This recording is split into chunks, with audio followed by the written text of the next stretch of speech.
Greetings, adventurers, and well-met Master of Dungeons here on the Master of Dungeons Twitch channel, twitch.tv/themasterofdungeons. It is the second Tuesday of June, Pride Month, which means the second and fourth Tuesdays of the month we do have our live D&D play game of Vecna, Eve of Ruin. We are playing homebrew rules. Normally, all of us, all the players and myself, we do normally play a lot of Adventurers League adventures together. And as a matter of fact, their characters that they are playing stem from a couple of those Adventurers League campaigns. 5 of them are playing their characters that they originally played in the Call of the Netherdeep adventure, while our best character is from the Shadow of the Dragon Queen Dragonlance adventure. At least that is what they say. We won't ask his roguish kinder friend of his opinion that was actually in that campaign with them as well. But they are playing through Vecna Eve of Ruin. We actually are dealing with the characters, how they got to. They find themselves now in the Forgotten Realms. They have been they've made their way to a city that they're not really familiar with called Neverwinter. And they found themselves at a tavern/inn getting some information. They were able to calm down an encounter between their Minotaur and a Dragonborn. The Minotaur was saying that the creature was obviously a draconian, some sort of follower of the Shadow Queen, the Dragon Queen, and still trying to figure out all of that, trying to get to know everyone and what's going on, where they're at, and what's happening, how they've got here. Basically, mechanically, their characters were, when they finished those campaigns, finished up at 13th level, but their characters they are playing now instantly, once their characters reached 10th level in that campaign, whatever they were doing at that time, teleported them to the air above Trill. They were unceremoniously dumped into the Sea of Swords and have made their way to Neverwinter. So before we go ahead and start play, let's go ahead and introduce those characters. We'll have the players introduce their characters. Make sure to obviously let the viewers know your mechanics of your race, class, and level, pronouns for any of your character might have that are different from your own. I did want to mention and show one of their favorite sayings. It's a little changed. I changed the saying, but here's the new shirt that we have up on our merch store, which is "Cultists Cause Problems," as they do. So that is available there. We also do have 2 new Pride shirts for 2024. We do have a 2023 version still available, Strength in Numbers, but we do have 2 brand new ones up there, a Progress Pride shirt as well as a Pride shirt. So check those out on the merch store, which you can find down below. But let's go ahead and begin with some character introductions. Remind everyone who you're playing. So let us go ahead and start off with Agnoth, our Knoll. Go ahead, Agnoth. That's right. Agnoth is from the village of Yethi in Wild Mount, the Critical Role setting of the Shorehouse Waste side of things, and played through Call of the Netherdeep. He became an artificer, now level 10, but partway through that, near the climax of the adventure, seems to have been sent somewhere he never expected to be. Very true. Thank you very much, Agnoth. Go ahead and start with inspiration. Next up, we have Blink. Blink was also in Call of the Netherdeep, and he takes great exception to the disembodied voice, saying that the best character came from somewhere else, because Captain Renly came from Netherdeep. That should be obvious. Blink is a bodyguard extraordinaire. He obeys Captain Renly in all things, except where Captain Renly might endanger his own safely, because he has realized in this strange land that leaders like toddlers can never be trusted with their own safety. And Blink is an Echo Knight as well, which is why on screen eventually you will see a copy of Blink jumping around. Most of the time also Blink does use their hat of disguise to appear as Renly in certain situations, or sometimes, like currently right now. All the time. Assassins can be everywhere. You never know where shots come from. Actually, in this instance right now, you actually appear as Nirvana, if you recall. I believe. Oh, that's right. Yeah. Okay, I'm Nirvana right now. Yes. And then we do have the aforementioned Captain Renly. Captain Renly? Hey everybody, yes, I play Captain Renly, who is an Aasimar Warlock, Fathomless Warlock, Pact of the Tome. He is the He is the captain, I think, because he has the highest boots and the nicest coat. I think he's got those. He's rocking those '90s Captain America style boots, almost up to the knee. And yes, he has his faithful bodyguard Blink, but also has found himself in here in the Forgotten Realms instead of in the town of Novgorod in the Zemni Fields from the Critical Role setting. So definitely looking to find his place in this new arena.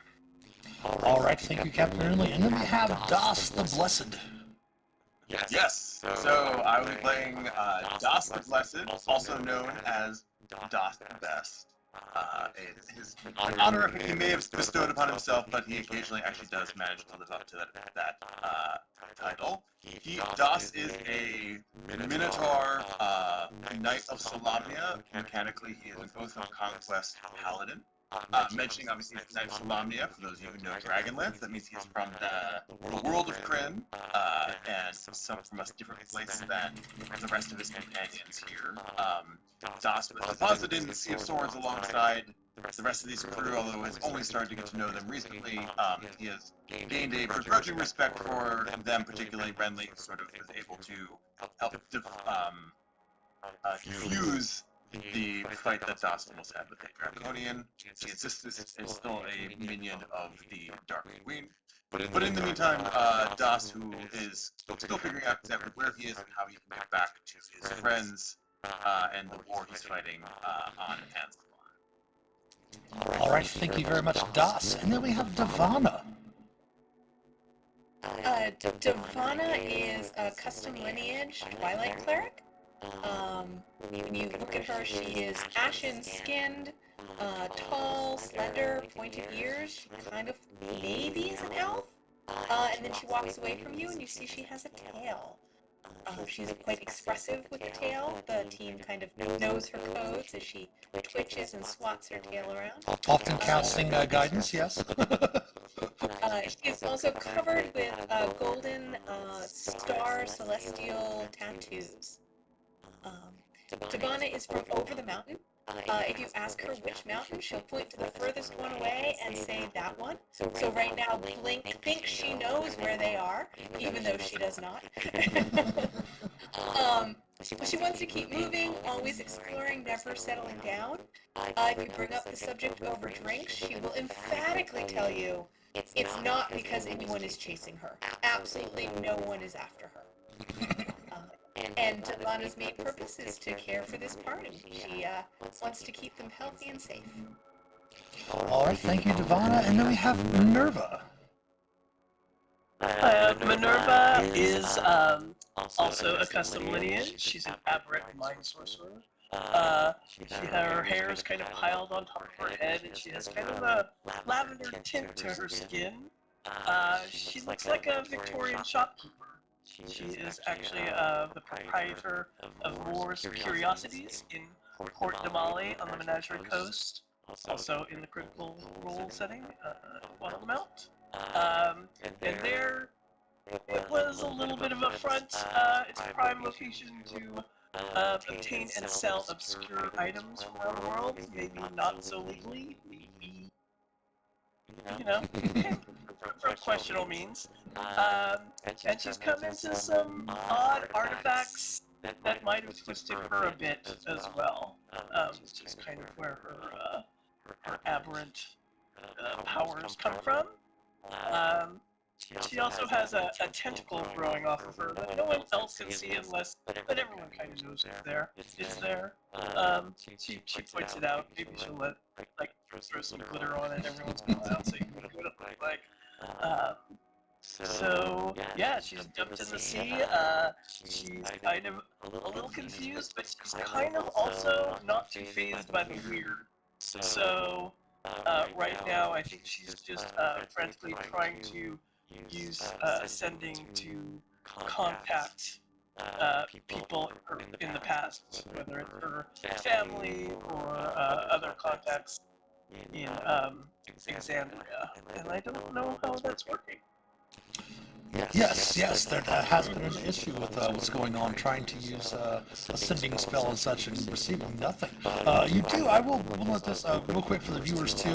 We do on the channel always like to have new players are welcome, new players to D&D, new players to 5th edition D&D, new players to Roll20 as well. Many of the players that are playing this campaign is one of their first, maybe even their first experience with using Roll20. So we do like to talk about that and chat every once in a while. So that might come up if you have questions about that. If you have questions about anything, as we tag in the stream, ask the DM. New players welcome, Roll20 help, such like that.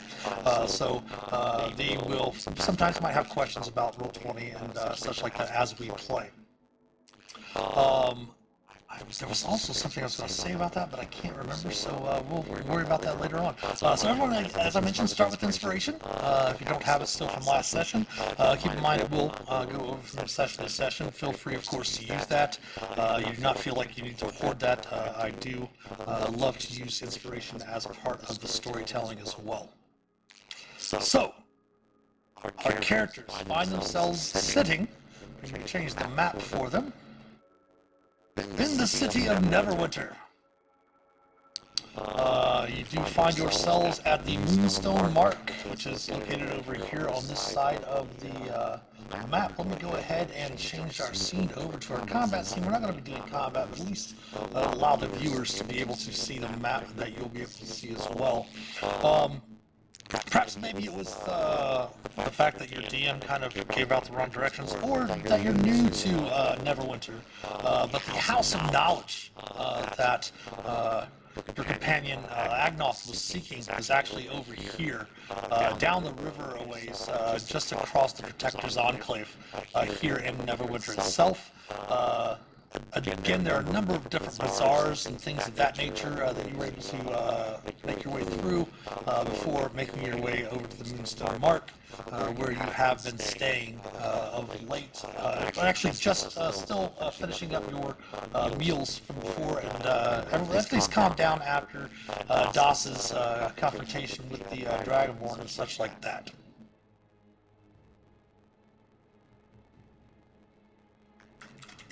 So where would you like to begin your exploration of this town? Find out where you're at. Well, you kind of have an idea where you're at. You've definitely got the idea that you're in you're in a different world, somewhere on the Prime material plane. Definitely not Exandria. Definitely not Kryn. Another world with heroes. You have noted that you aren't really given too many second looks, as adventurers are fairly common in this world. Sir, may I start here? Sure, Nirvana. Yeah, okay. A big guy over there. Why are you picking fights here? Are you going to be causing trouble everywhere we go? What was that all about? I'll second that one, Das. Can you give any explanation to your behavior?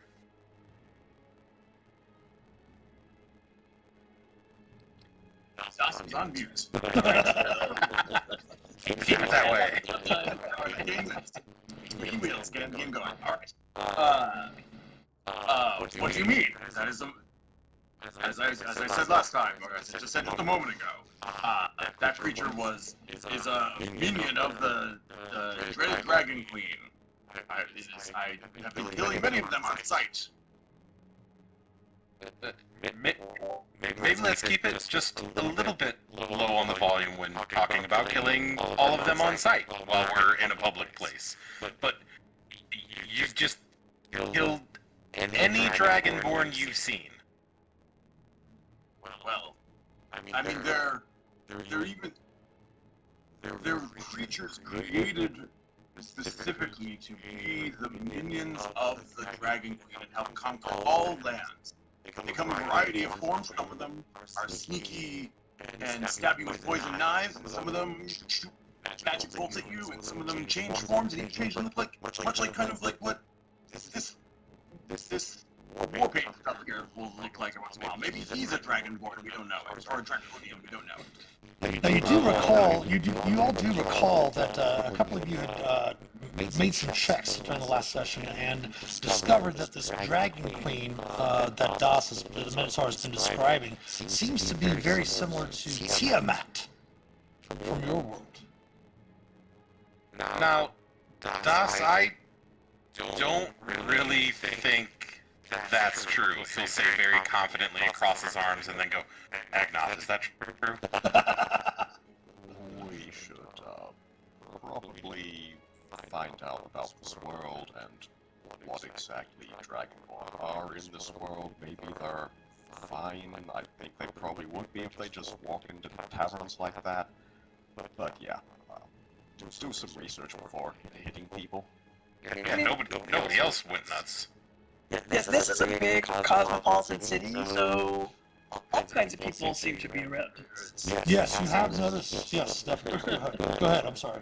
That's alright. So you think maybe this world is a little bit more similar to our world, where Dragonborn are just other, people in the world, and this Dragon Queen, just because they look like dragons doesn't mean they're followers. There are cultists who follow what you were talking about. This I know, because I know cultists cause problems. They cause problems. Yeah. Cause problems. But not all Dragonborn are cultists. Exactly. And looking around, as you're looking around the venue, as you're looking around the Moonstone Mask, you do note again, no one's really reacted very much. I mean, Devon had cast Calm Emotions and pretty much got everyone except for your group. I believe Das actually had made the save, and your companions were able to step up there. But everyone else, the Calm Emotions kind of just made everyone chill in the bar, in the tavern, I should say, around you, and all of that. So no one's really reacted too much to your conversation, by the way. And just shortly moments later, your server does come back and bring your food and all of your drinks and such as you ordered from the last time you were here. Which one of you got the spider egg souffle again? Devon and I are splitting that.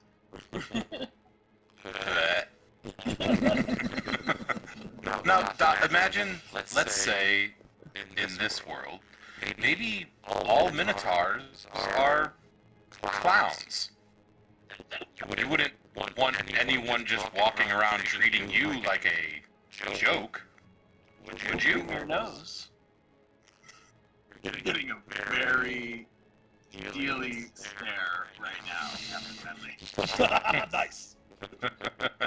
I'll throw a little playful Dumbledore wink at you and just be like, just trying to prove a point. Dumbledore wink. Let's not throw another multiverse in it. Sir, do you want me to poop his nose, sir? I think we're trying to reduce the amount of violence in the middle of our dinner rather than increase it. So maybe we'll hold all booping until a later time. Alright, I'll give you this point though. There's at least the fact that this town seems to know nothing of the war against the Dragon Queen that has been consuming everywhere I know.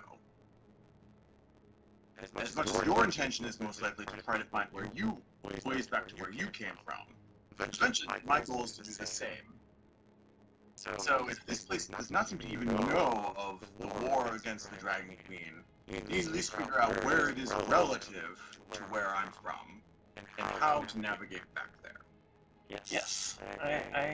There's some stuff we have to take care of back home. I mean, can't we just go ask Devana's parents on the mountain?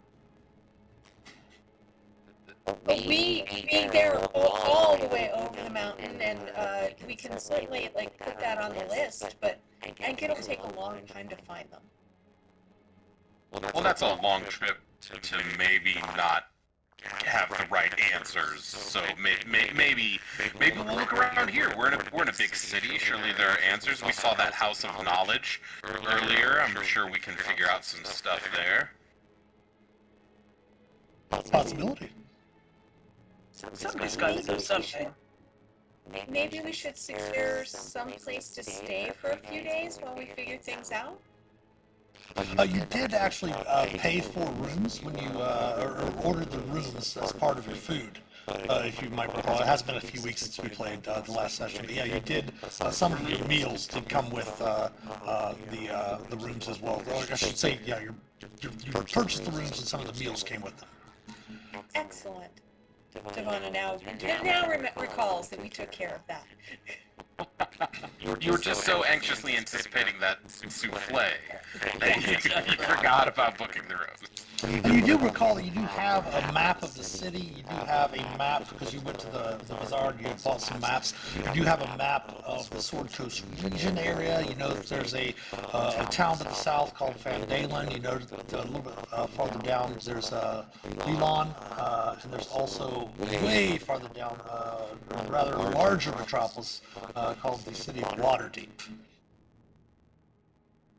And up was Luskin, which Renly had mentioned that the coinage you were using was from Luskin. Still have not discovered how you're going to transfer your coins, but you did mention that the map seller, the cartographer, did mention returning once the bazaar closed to exchange some of your coins for coins of their realm. Right. Because, yeah, it seems beyond just, hey, this is a new city, it seems like the currency is different enough to also potentially cause us problems. But I was able to kind of bluff my way around that, but we do have an opportunity to get some of the local coinage here in our purses so that it shouldn't be a problem, which I think while we're here and until we kind of figure things out, maybe not advertising that we're not from here, we don't know what this place is, or your weird dragon coins or whatever, like that might not be the best idea. Maybe keep it short and brief when we're talking to strangers, yes? Yes. Devonna keeps calm emotions at the ready. I don't know if they will care, but I can try. I don't know if they'll care either, but if they do, I'd rather not run into a reason to boot any noses. Correct. Well, sir, just so you know, I mean, I don't think the other guy had the right idea, but if there's a nose that needs booping, we're gonna have to boop the nose. Blink, you know that you're my prime nose booper. I wouldn't have anyone else boop a nose but you. Oh my.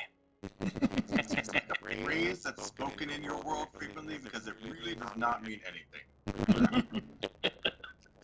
I can show you what it means. I'm an innovator. I don't think that means anything in any word. So, Das, do me a favor.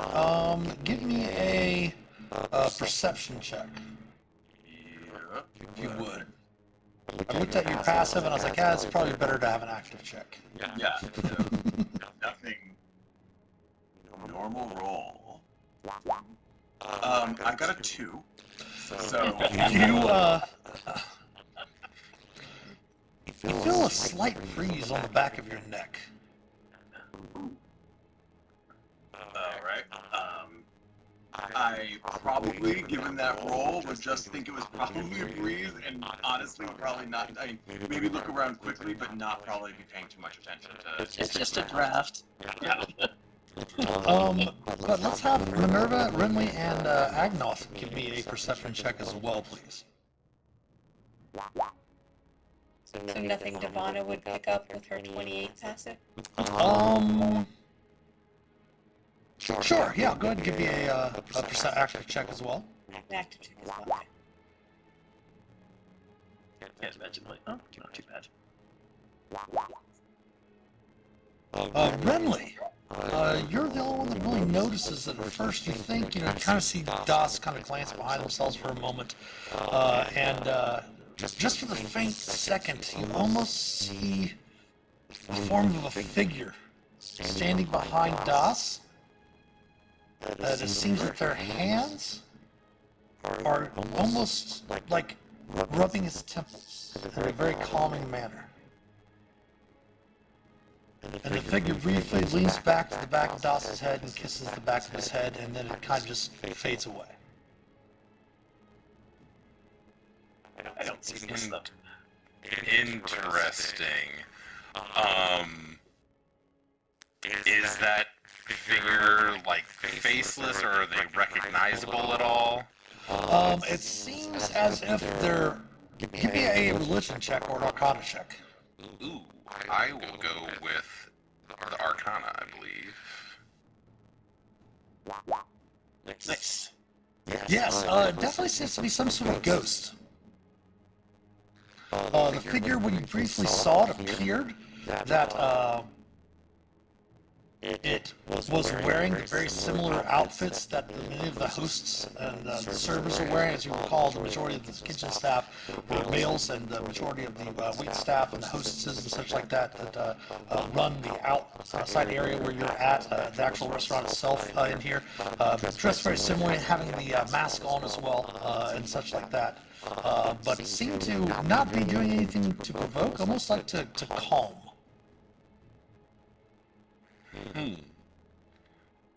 All right. I'll say, well, we're talking about the differences in our worlds and our experiences from where we come from and everything. Tell me, Das, just a question, I don't know off the top of my head. What happens when people die? Do they stick around sometimes, or funeral rites, or are you aware of something called a ghost? Am I aware of something called a ghost? Yes. I mean, they are unholy things, more often than not. Although maybe some people may linger for some unfinished business. But most likely, most souls move on to the River of Souls, carried on into the afterlife, either with one of the great gods of Kryn that have since recently returned. And you hear his voice start to elevate as he starts to get ready to make his proclamations about the return of the old gods, and then briefly for that moment kind of catches himself. Right. But why do you ask? Nope. I mean, no real reason. We're just trying to see the differences. Did you? I mean, you said they're all bad? They're all foul creatures, I believe you said. Well, you might see things like spirits of those who wish to sort of, do one final thing, or you might see manifestations of like the deities or echoes of great moments. But it's a weird line of questioning. Right. Oh no, I'm just Definitely, Das, definitely very odd. In the middle of this, definitely very odd question for sure. Well, I mean, there's lots of people moving about here. I didn't want to alarm you or have you jump up out of your chair and perhaps attack another innocent bystander. If someone, hypothetically, of course, Das, hypothetically here, if a ghost came up and kissed you on the back of your head, how would you react to something like that? This is a very specific hypothetical. As you're asking that question, Nirvana, with your passive, kind of looking about, you happen to see this figure, very similar to what I described to Renly, over near the bar. Seems to like rubbing the shoulders of a person that's kind of slumped at the bar, seems to be very down, into their cups a little bit, and seems to, they seem to pick themselves up a bit. Does what I see seem corporeal or approachable? Does not. Very shortly afterwards, again, it just disappears. I will mention this to Captain Renly. I think I'll kind of just like tap the nose, give a knowing look, seeing that like I kind of spotted it, and I'm trying to not alarm Das into attacking again in the middle of the restaurant. I totally can see that, because that was his first reaction to that. But yeah, you're just testing to see what he thinks of the creatures. It definitely seems, from those of you from Xandria, it definitely seems whatever world Das is from is basically battle torn. Always at the ready. Weapon ready to defend himself and those around him. Definitely seems to be from a situation, a world where combat was almost always the result of any sort of encounter. I'll do the lean back in the chair as one of the servers is going by and say everything is absolutely delicious and lovely. I think I'd like another drink here. By the way, Of course, yes. is this Sorry, you cut out there. is this place haunted? Just a Oh, you mean just asking. Oh, you mean Sabine? Sure. Yes. She was one of our former staff members. Unfortunately, she had died many years ago from a fever. But she does still haunt, I guess, if that was the word you would like to use, the establishment. Most of the time, just helping some of us with chores here and there, closing unused doors, helping those patrons that might be upset or lonely. Dedicated to the craft. I see. Yes. She's far wouldn't really do anything to harm anyone. Far be it from me to tell you how to do your business, obviously, crushing it, right? Full house and everything. But that might be something to give new patrons a heads up on. Okay. She kind of looks about a little bit and says, "You really are from far away, aren't you?" So I'll be right back with your drink. And she kind of looks over to see what you're drinking. What were you drinking? Were you drinking the Dwarven Fire wine, the Fey wine, the... Oh, no, I had ordered dark and sweet ale. Oh, okay, gotcha. And she says she'll be right back with that, and she will make a note to mention that to Rilla, the hostess. To mention your concern.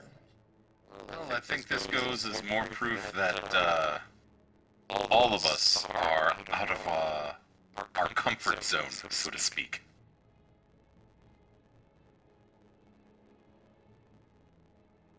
So any other topics that you wish to discuss while you're here at your meal?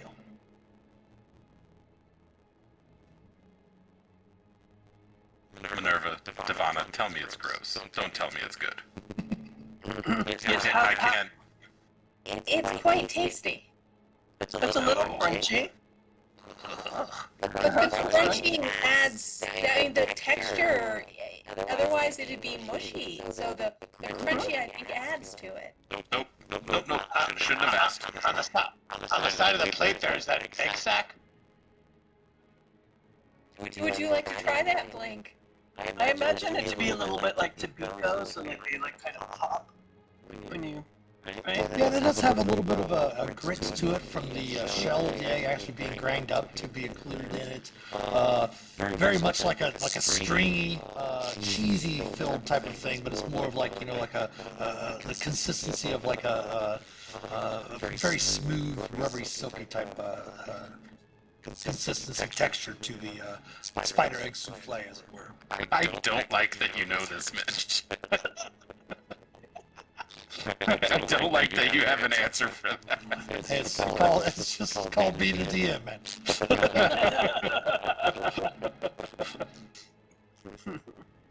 Well, Link, you're brave, giving it a try. I mean, sir, I have to try everything before you do. Oh, Oh, do you want a taste? Oh, we have Blinkus' little spoonful.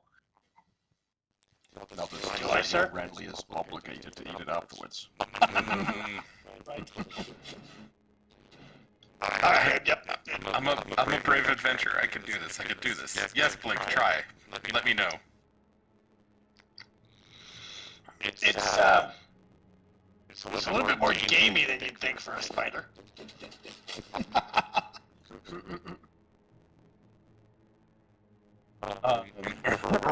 Renly will do the most, like, fork just between, like, thumb and index.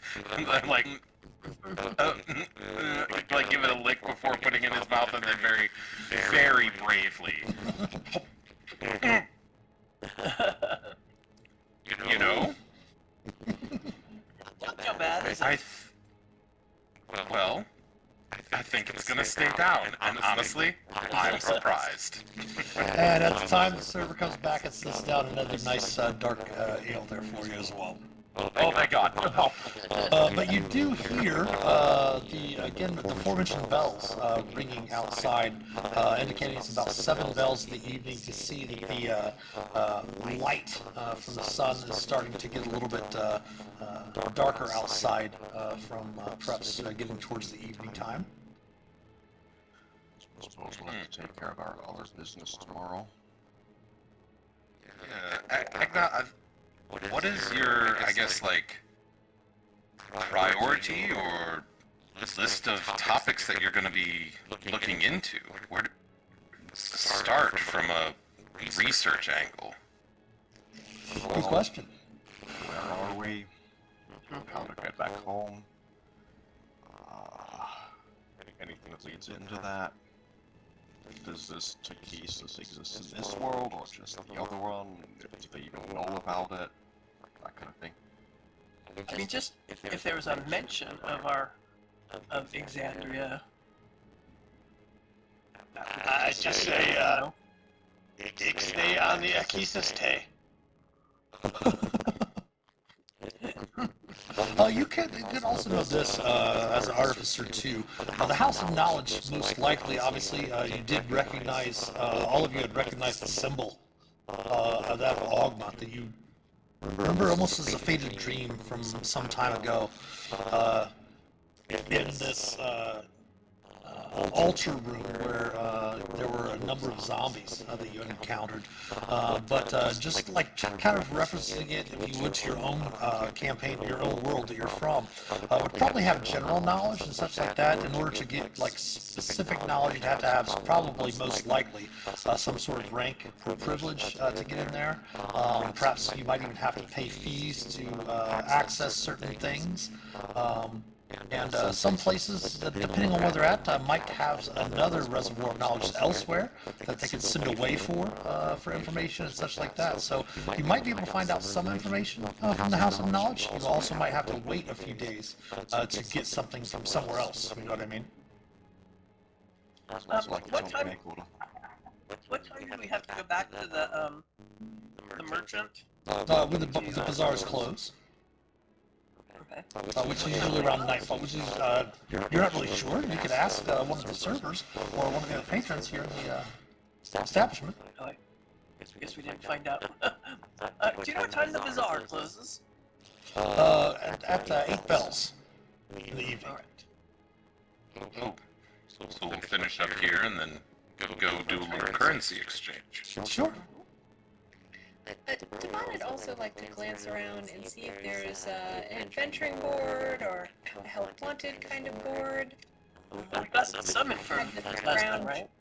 Grabbed around on her own before, so she just, not knowing how long we're going to be here, just like to take a glance at that if it exists. Looking around this establishment and the people that are in here, that you can easily see with just your passive that there wouldn't be any sort of place. Obviously, this place is probably a little bit more expensive than a lot of the other local spots and such. With it being off on its own, kind of its own little island type area, as you can see out here.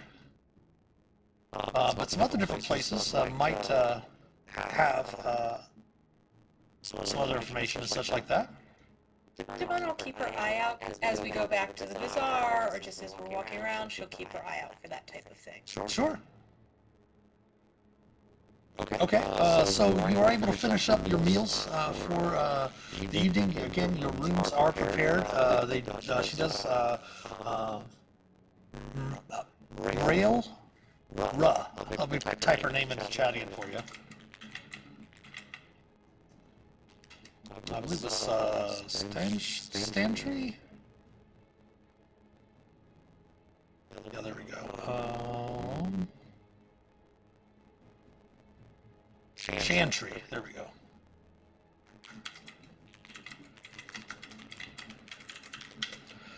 Was the host's name. She does seem to be kind of like perhaps maybe one of the owners and operators as well.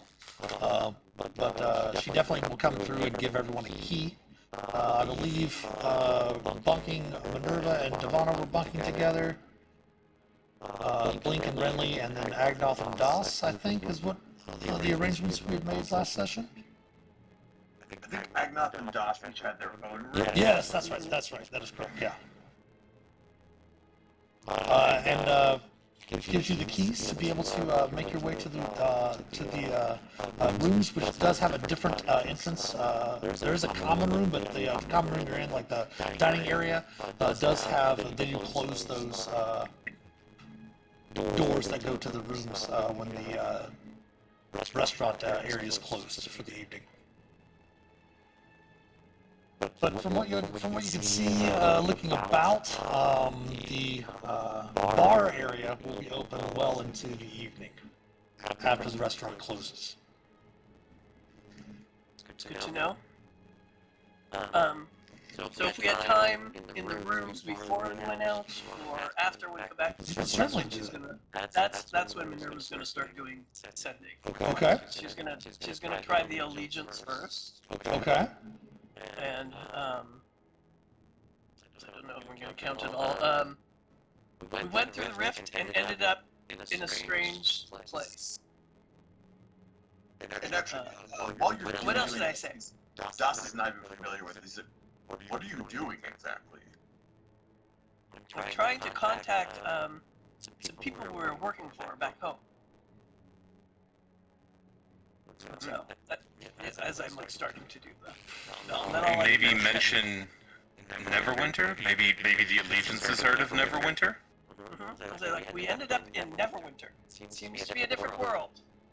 On the Sword Coast? Sword Coast, yeah. Basically, I just want to see if they get anything back from them. Yeah. So what you know is you do know that you're in a city called Neverwinter.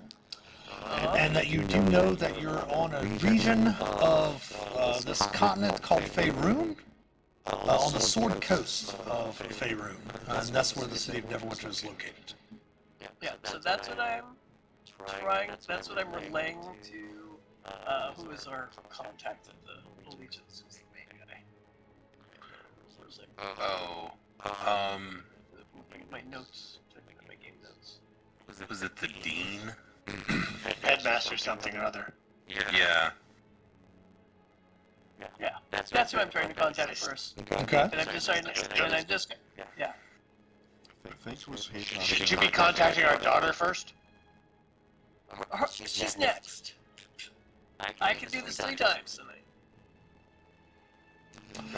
You wait for a few moments after send, and this is when you've everyone, like all of the rooms, they have different suites and things like that. You are set up where there are 4 rooms. Basically, each one of you have the bedrooms with double beds and such like that. Both Agnoth and Das, your room does have a double bed, but since you paid for the private room, and there is a shared common room amongst the area, very similar to one of the suites that you had in Wildmount, if you recall. Kind of looked over, you went out on your balcony and kind of looked over the arena behind you. But this one actually just kind of does have a view of the bay and Castle Never. As you can see, it's a rather large castle complex farther in to the city itself. But after a few moments sitting in the common room casting your sending spell, you do get something back, Minerva. It's very, it's hard to describe, but for lack of the characters not knowing what radio is, that's very staticky and white noise type of sound. You hear a few, every once in a while, hear a couple of things that almost sound like words, but you can't really make out exactly what they are. Well, I'm getting something back, but there seems to be interference. Hear a few words. So they're alive over there at least. Have you ever had interference before when you've done this magic? Well, you know, this is I feel like I haven't really used this spell that much. I haven't had need to, so I think it's fairly new for her to. Well, no. I mean, you do know that it does have a chance of not even working when it goes across planes, but at the same time, being a sorcerer, not knowing the necessarily intricacies that a wizard might have, with the arcane knowledge of it, but you've never experienced or heard of anything like this happening prior. It's strange. Maybe the headmaster is kind of in a place where it's hard to reach it. Maybe I'll try again. Or like a tunnel. Like a what? Like a tunnel. Right. Or too close to the rift or something. I don't know. Well, that actually, I'm not even going to make you make a check for that. That might be a possibility. Bring that up, Minerva. That perhaps the ruidium might be have some sort of effect on the spell crossing the planes to get to the headmaster. I put guidance on her just in case it helps. Okay. Well, I'm gonna try again. And I'm gonna be Shira dear, how are your studies? Is all well there? I besides it, like I don't want to alarm her about it. Just I'm gonna do like a checkup. I think this is the main way I've used the spell in the past is actually. Smart. Kids don't want to be bugged. Yeah. So I mean, like, sure, just checking in. How are you doing? Studies going well? That kind of stuff. Do I get kind of the same? Shortly after that, you get a very similar thing, but you do hear 2 words that you can make out because they're very close together, but it sounds very crackling. And you hear, "Who's this?"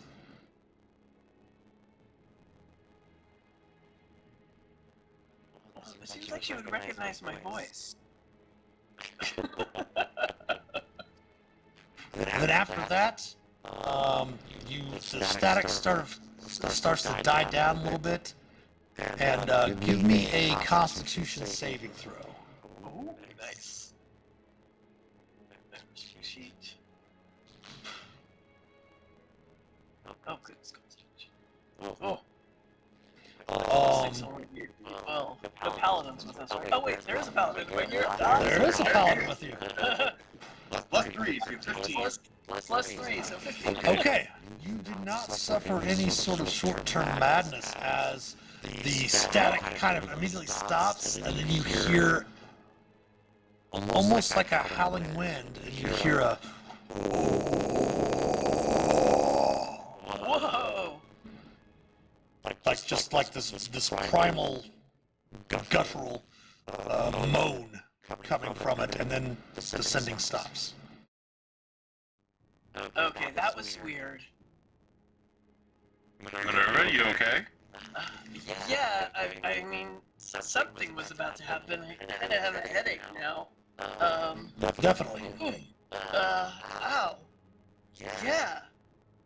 There was like a, it sounded like a wind tunnel, and then this deep, guttural, scary sound, like, It brings back really bad memories of past works I've done. Yes, you can definitely tell it was not. That was more not really connected to the magics, the arcana, as much as mentally in your mind. Yeah. Is there anything else I can like deduce from it? Das's tail twitches nervously at that. Do I think it has anything to do with like whatever the cursed item was that gave me all these powers? I think it's connected to my powers. Don't. You're an experienced enough adventurer. You don't think it's something connected to your powers, Okay. but it definitely has most like. Go ahead and give me an Arcana check to maybe perhaps boost some of this information. Sure. I have a decent arcana. The Minotaur can totally have a tail if the Minotaur player wishes to have a tail for their character. Yeah. Oh, nice. Don't think it has anything to do with the spell itself, since it was psionic, more psionic in your mind. Something might be interfering with the sending. Perhaps it might have to do with crossing the planes.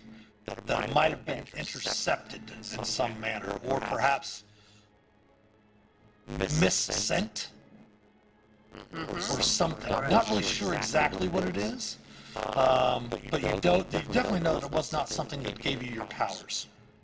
Okay. It's not connected to that. That's good. I think tomorrow I might try the spell with maybe one of you. Like maybe we'll be kind of like across, like in different places, and to see if it works like normal. It's just trying to get to odd places. Or like That kind of seems like a waste. controlled experiments. Yeah. Yes. Exactly. I'm all into like testing things out. It's a good idea. Now, I do have one question. Since we did convert the characters over from Adventures League to Homebrew, and we didn't have all the copy magic items and such like that, which one of you does carry the Earring of Message? Devana has that? Oh, I thought we weren't getting. I thought we weren't going to get to have that at all. Okay. Yeah. Devana neglected to take it out of her inventory. So then you guys would know that Devana, I mean, you actually instinctively all know who has what magic items. You know what I mean? You recall, hey, when you encountered that, Devana has that Earring of Message. And yeah, you're right, I think that was just for those missions, but Devana still has one. So if you want to use that as some way for testing as part of that experiment, you can even throw that in there as well. I could also do this. I could I just hand it to Minerva, knowing that it might be better use with her. No, I'll just use my telepathic speech and see if that works. I mean, maybe that's different. It's different. I guess it's different. Okay. Do you attempt to use your telepathic speech here? Yeah. Who do you Go wish ahead. to speak to? I was gonna say Blink just to like sing a small world to him, but it's a little joke. But I'll do it to Remedy. Like, Okay. I'm just testing this, Captain. Seeing if my telepathy works all right. Okay. And Grinley, you do hear what Minerva says. But her voice is not her own voice. It's just a very monotone voice.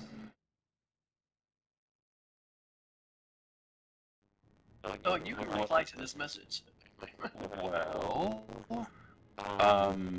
let And I like mine like, yeah, let me reply via message as opposed to just like replying out loud. And I'll do the same thing and I'll say, it kind of sounds really weird and I'm talking all joyfully and excitedly to see if you get the same weird monotone voice and see how it comes across. Ha ha ha. I'm responding very jovially. See if you understand what I'm hearing in my normal voice. Or whatever he said. Very monotone. No indication that it's Renly's voice. That is really strange. And Renly, again, no indication that it was Minerva's voice that you would perceive via her telepathic speech. That's unsettling. Extremely. What's going on? Well, we both heard each other, but instead of hearing Minerva's lovely voice, I heard,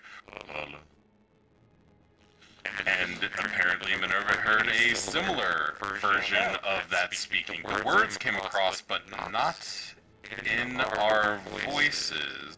Or intonation at all. Yes, so on that note, it is time for an ad break, for our first ad break. So we're going to take a small little break here for the viewers. Refresh your beverages, use the restroom, stretch your legs, grab some snacks and such, and we will see you on the other side of the ad break. That's the sound, and I will give you a time in chat when the players will be back. So please stick around. We'll be back on the other side of the ad break.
All right, and we're back on this side of the ad break. No, feel free to continue eating. You're fine. You're totally fine.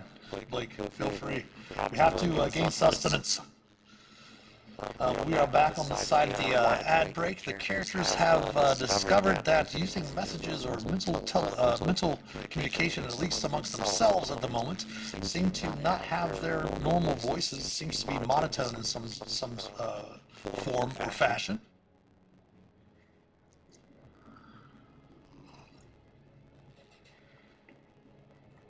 Well, I have no rightly idea of how that could possibly be happening. I don't like it, but The message is still whenever Yeah, at least they went through. I mean, that was the one thing. let's take the win and maybe go and exchange some currency, and we'll try again tomorrow. Works for me. Maybe it's just something about this world. Possibilities as well.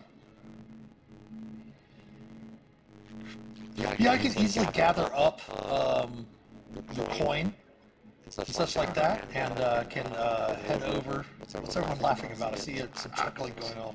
You see Blake's in the I'm laughing at background. Greg. Oh, gotcha. Gotcha. Was that S tier, A tier, and all of that? All the background. Okay, I looked over and saw it. Okay, I'm honored. nice. Yeah, you can make your way back over to the bazaar. Just closing the map maker does take you not too far from the bazaar to his storefront. Does take you in the back room and will exchange whatever currency you need. He says, well, if they're doing this in Luxon, of course I would love to have whatever coins you have as well.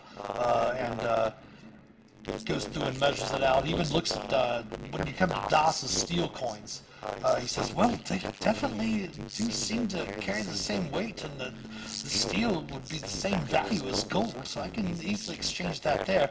The currencies that we do have, of course, the standard copper and silver, as well as gold and platinum as well. How would you like them?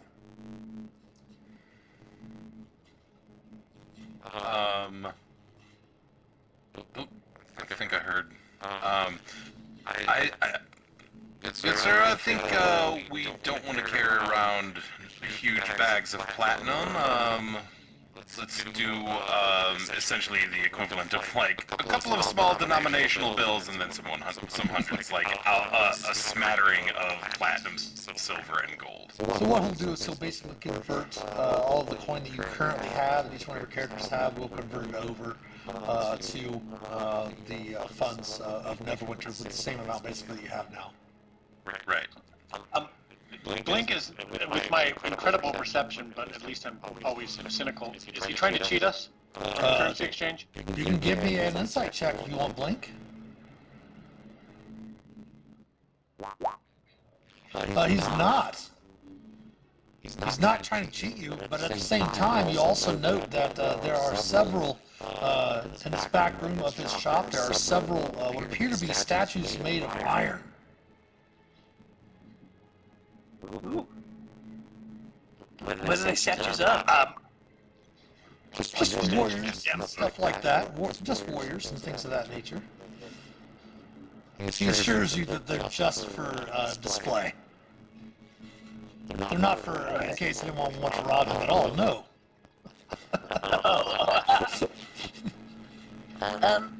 Sir, you happen to know, I mean, you sell maps. Any people who kind of come from various places to trade in items, maybe even such as your statues back there, but maybe from more exotic locations? We have lots of, Neverwinter is a very large city, and of course is a center of trade up and down the Sword Coast, all the way from the frozen north, far down to the jungles of Chult. Is there any particular shops, auction houses, contacts that deal with more exotic objects? If you're looking for information and things that might deal with magic and such, I'm sure that if you were to go to locales like Silvery Moon, Waterdeep, perhaps even Baldur's Gate, or just a bit farther south from there to Candle Keep, you might be able to find such things. Oh, but I was just wondering if there's any shops who like deal and trade of these, like in stores, you know, or museums even. I believe there are a few museums in Waterdeep, yes. Oh, but none in Neverwinter.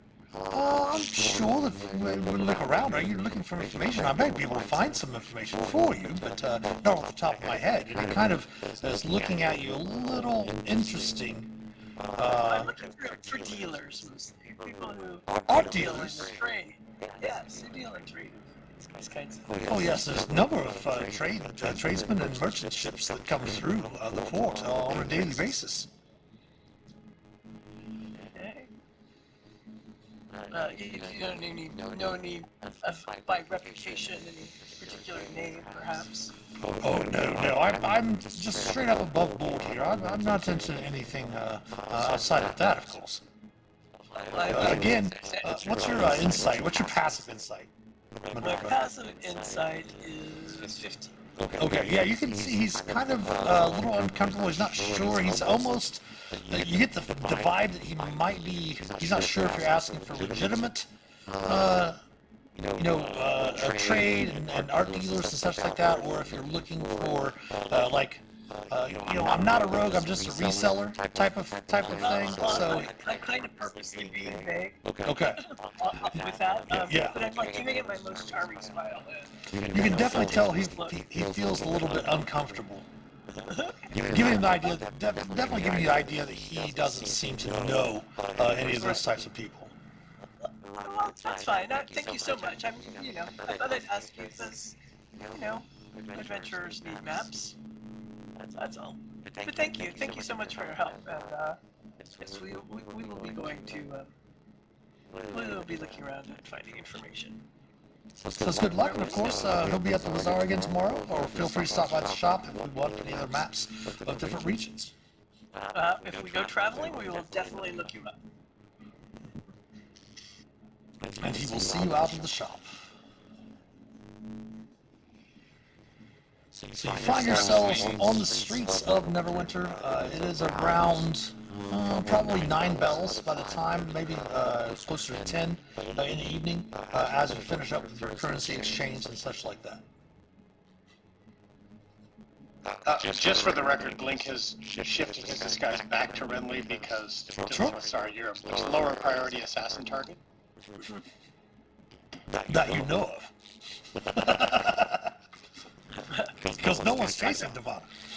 I'm looking around for casinos, but not letting Blink know that's what I'm doing. It doesn't seem to be any. Normally, you would think that there might be like some boats on the wharf and such like that, or on the docks in the harbor ward that might have that, but it doesn't seem as if there's any casinos that you would recognize just from walking around. It seems we have our coin in order. We have a general idea of where we are, even if we don't know what that really means. And there's a spooky monotone voice every time we try and talk to each other magically. That'd be interesting to what we learn tomorrow. Maybe we'll just wake up and be back home tomorrow. Maybe it's just a dream.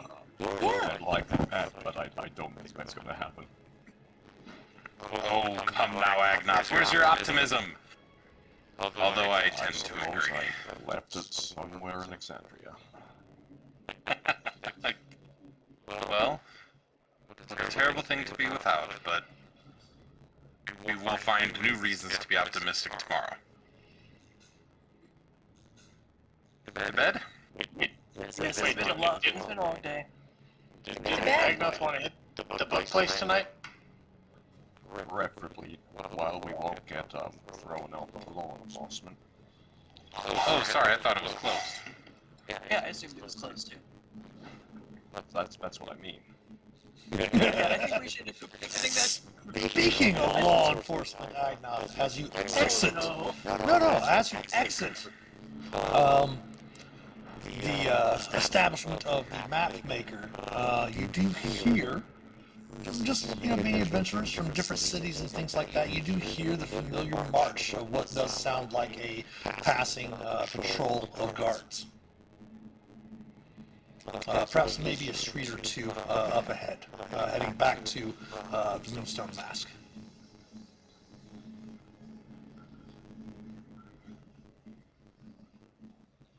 Go ahead. No, you go ahead, Minerva. I was saying, I don't suppose there's any reason for us to be nervous, right? We haven't done anything wrong. That's true so far. But of course, they do have the lanterns. The lamplighters have been out there. This area, especially around, since the Hall of Justice is nearby, is fairly well protected. And you do note, everyone give me a perception check. I'm going to hate myself for asking this, but what I'd like to know from my perception, are there any Dragonborn in the patrol? That's what the perception check is for.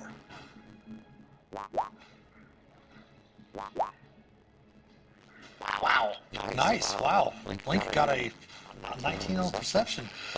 Ridley and Blink, as well as Minerva and Agnoth. You do note that it does appear to be a group of 6 guards. 3 of them are Dragonborn.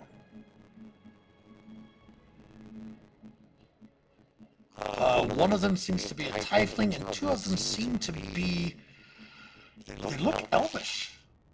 But they're almost, with the flashing of the light, it seems almost as if they're, for lack of a better word, seeing them, they almost look perfect. For lack of a better description. Yes, they seem to look perfect. And you do note them before Das Devana notices them. Yeah, I definitely would want to steer DOS in a different direction. Not going towards them. That would be my first. Even though those bits of runes that you said they look perfect. Just kind of curious about that, but let's avoid the conflict, shall we? That would be relatively easy. Although Doss, some back part of his brain is probably interested in understanding this city's Control social system. structure. Yeah, because of course he considers himself to be the captain of Men's Guards back in his own world, but not enough that he would actually, in the moment, like if Minerva is guiding him away from it, it would not. He wouldn't be resisting that.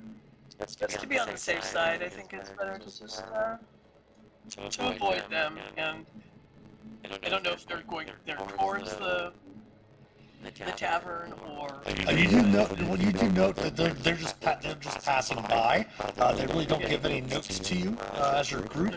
They are all wearing the tabards of the flag that you saw flying on the battlements when you came up the coast down the beach from where you had made landfall. The same flags that were flying outside the walls of the city. You do know that they're wearing tabards that have that same emblem on there as well.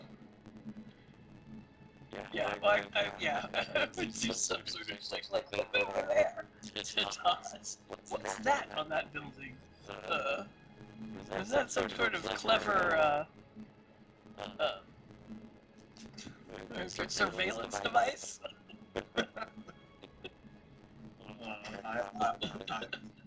I'm sure it is. I'm sure it is. Blink, you're a soldier. You know how some soldiers are better than others? Could it see those fellows right there without approaching them or talking to them? Can you give a look and tell me if you think that those are good soldiers or bad soldiers, and if they would cause us any significant problems if we ended up getting into a tussle with them? Mitch, how much could I tell from where I am, or would I need to actually go up there and investigate closely? Because that's what Renly told me to do, as far as I'm concerned. I said do not approach. You did specifically say that. But you definitely can see from this with your perception of 19 that you rolled. You can definitely tell that they all seem to be carrying pikes. Each one of them does have a shield on their back, as well as the one in front of them they don't seem to be carrying any sort of light source. You can see them from the street lamps that have been lit, and each one of them does carry a couple of small sidearms, perhaps maybe a short sword or a long sword on their hip, as well as a dagger and such like that. They do seem to be wearing chain armor of some sort. When you said perfect, would I think there was anything unnatural about that, like terracotta or something, or are these just No, what I mean by well? are you talking about the elves? Yes. Yes, the elves, their cheekbones are unearthly beauties is really an easier way to describe it, perhaps. Perhaps the elves from this area might have some sort of sub-race or a different type of elf that is just what I mean by perfect is the cheekbones are very sharp. They're just a slight, they're about as tall as the Dragonborn that are in the group as well. The Tiefling I should say, does seem to be the one that seems to be in charge of the group. The Tiefling himself, kind of like darkish blue hair, more of a blue tinge, almost not really like a dark black, but more of like a midnight blue type of tinge to it. The horns are kind of black with a little bit of blue and lighter blue in there. They all do seem to be carrying themselves very proudly, as the group is being fairly vigilant, but they see your group, of course, being adventurers, and you see the tiefling nod in your direction as they do pass by. And of course, I'll nod back. Das was distracted by Minerva as they passed through. Sir, they seem capable. Did you want me to test them? No, and I don't plan on running afoul of the law by any means, but it's good to know what we're working with, and if we feel like they can be trusted. Although I suppose it's not a bad idea. Devana, you had mentioned looking for... If we're going to be here for any extended period of time, we're going to need to earn coin. And what better way for a group of adventurers to earn coin than to talk to the City Watch. I would note that the area that you are in is the Protector's Enclave, which is just outside of the Harbor Ward. You do have to pass over. If you want to go deeper into the city, you'll note on your map that the Sleeping Dragon, the Winged Wyvern, and the Dolphin are actually bridges that come from the Protector's Enclave over to the area outside of Castle Nefer, up into the Blue Lake District. I think it's cute. Sleeping Dragon, Wind Wyvern, Dolphin.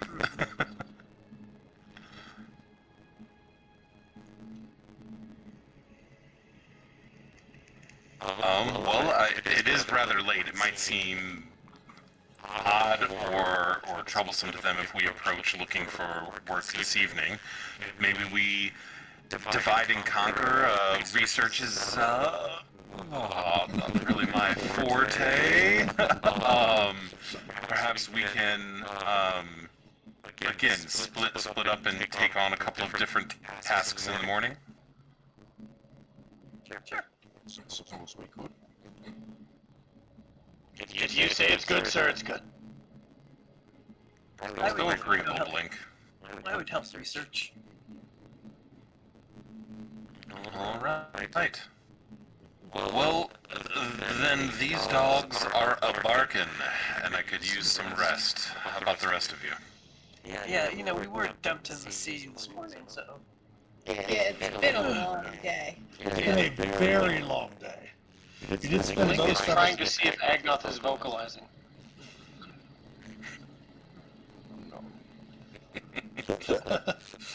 As the Knoll says, no.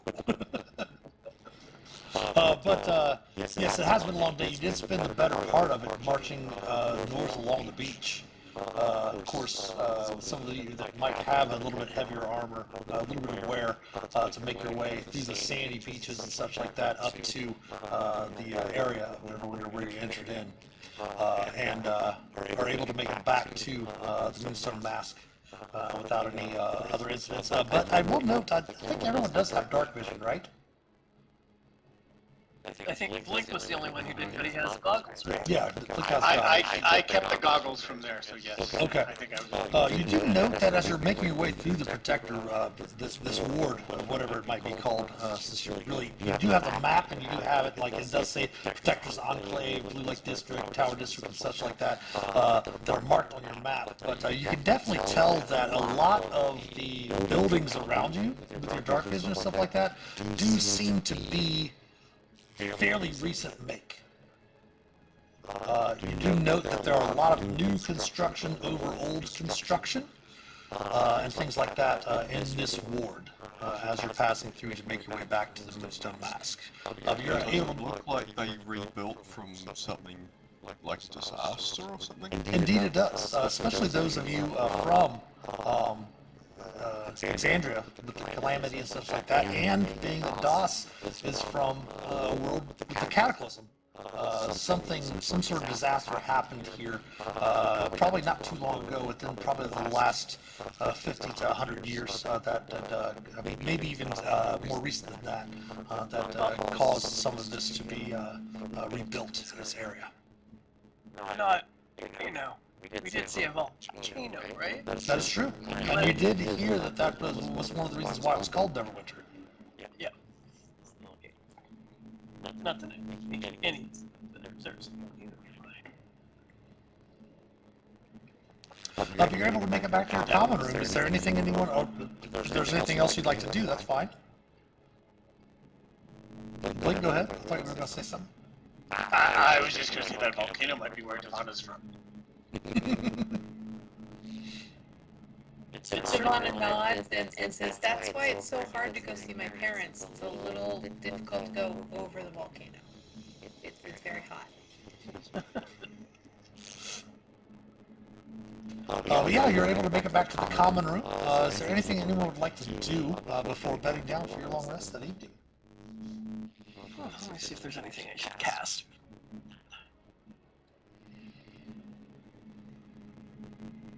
Sure. I would say I'd do this or do that, but I think after the day and all of the information and the long walk from landing in the water and coming into the city, I think Captain would just be zonked out.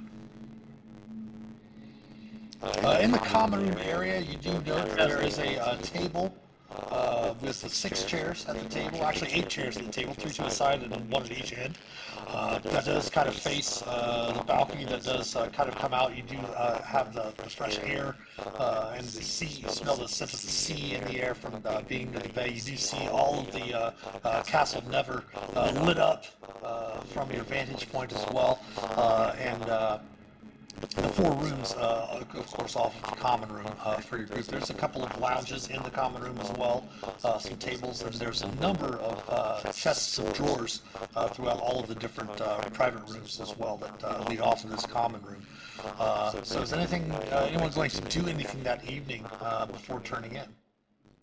How uncomfortable do we all feel? I say as you all start to see me chantering and gesturing for Liam and Tiny Hut. Okay. Do we feel like we need this, or do we feel like we're safe in beds? And I start my 10-minute ritual. Okay. I feel fairly safe in bed, but you do you, Devonna. I will sit in the middle of my bed and cast Liam's Tiny Hut. I mean, I'm in the room with you. That's true. That is true. Yep. And I just let anybody know if they feel unsafe, they can join me in the hut. I'm blinking with a blink. What could be safer? Right. Let's see here. Minerva. Yeah. As everyone's preparing, heading out to the combat, everyone's gone off into their own rooms. Devonna is still casting her ritual just before bed. Everyone beds down, and you happen to be in the common room yourself. You hear a slight knock, you think, at your door. Light knock. I have this idea that like I'm sipping a cordial or something. Sure. In a little tiny glass. A second knock, I'll be I mean, like, some of your drinks and food are included with your rooms anyway, so yeah. I would order a little bottle of something. So yes, I will go to the door and like before I open it, I'll be like, yes. You don't hear anything before opening the door. So, but give me a perception check, though. Okay, I was just going to do something else because it's nighttime. I feel like everybody's asleep. Yeah, 6. I'm gonna cast Detect Thoughts and see if I hear any thoughts from the other side of the door. You don't. Oh. Okay. You do get a sense of...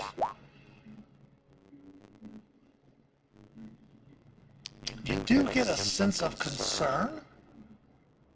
You do get a sense of compassion, and you do get a sense of empathy.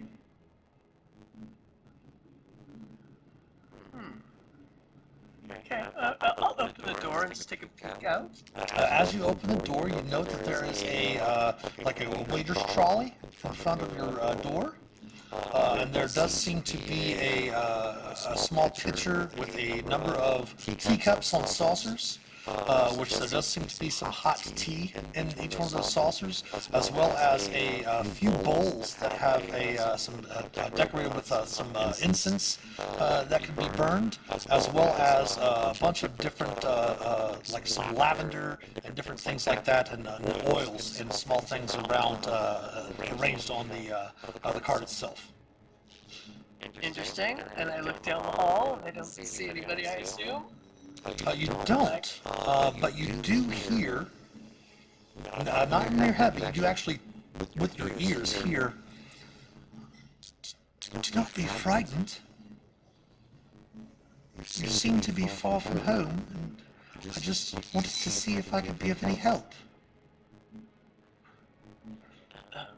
Do you know why we're here?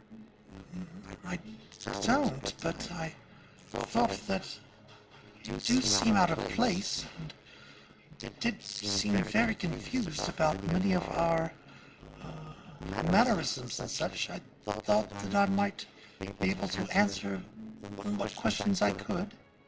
Please do not be alarmed. No, I've dealt with weirder things than you. Would you like to come in? And as you say that you've dealt with weirder things than her, you do see, because it is a female voice, you do see becoming corporeal, well, semi-corporeal, the figure that Devana and Captain Ridley had seen behind Das in the common room downstairs. She says, I'm Sabine. Pleasure to meet you. Sabine, I am Minerva. Thank you. Would you like to come in? I don't think you can drink any of this tea, but, maybe if I lit some of this incense, it would be nice. She nods and kind of curtsies and says, I would love to. And of course, I brought these for you. Well, thank you. And Devana tries to cast faster, if that's possible. Oh, Devana, you're in the middle of just finishing up your Liam Tiny Hut and such like that, and everyone else give me a perception check in your rooms. Perhaps you Blink might be oiling his sword, cleaning off. Das might be cleaning the sand between his hooves, stuff like that, getting prepared for bed. I mean, as soon as I came in, I would know. Maybe I would even. Oh, just saying. Telepathically. There's someone here. Oh yeah, Blink. Agnoth cleaning off his armor, polishing up his artificer armor. Das again and Blink all working on that. But really, you do hear the click, and with your past perception, Devana, you hear the door open. Of course, a few muffled words, and the door click, and you hear the wheeling of the trolley cart into the room.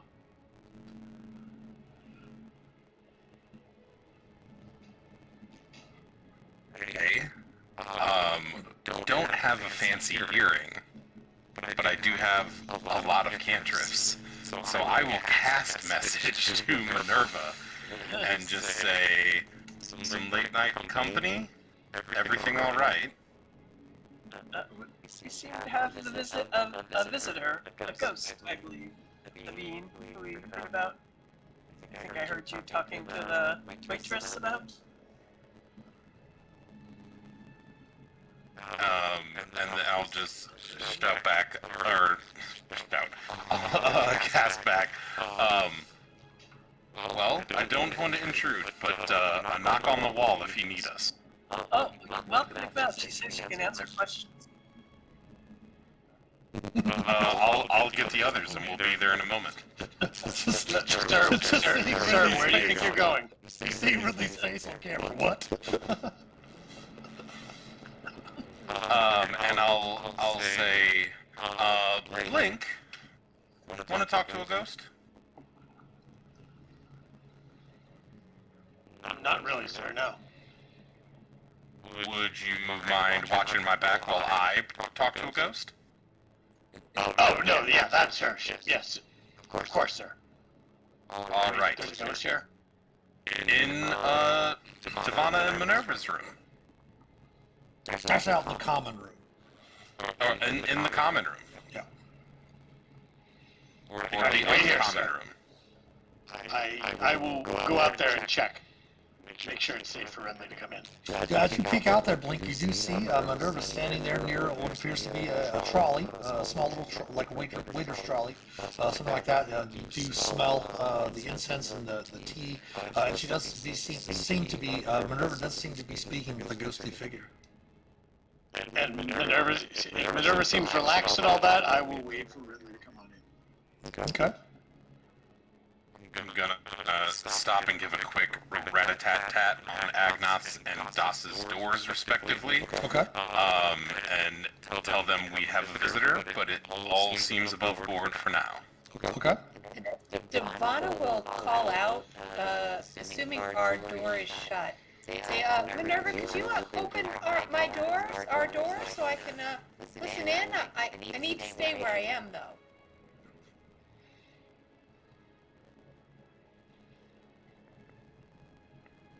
And Oh, Minerva's on mute. Sorry, the tentacle will come open the door.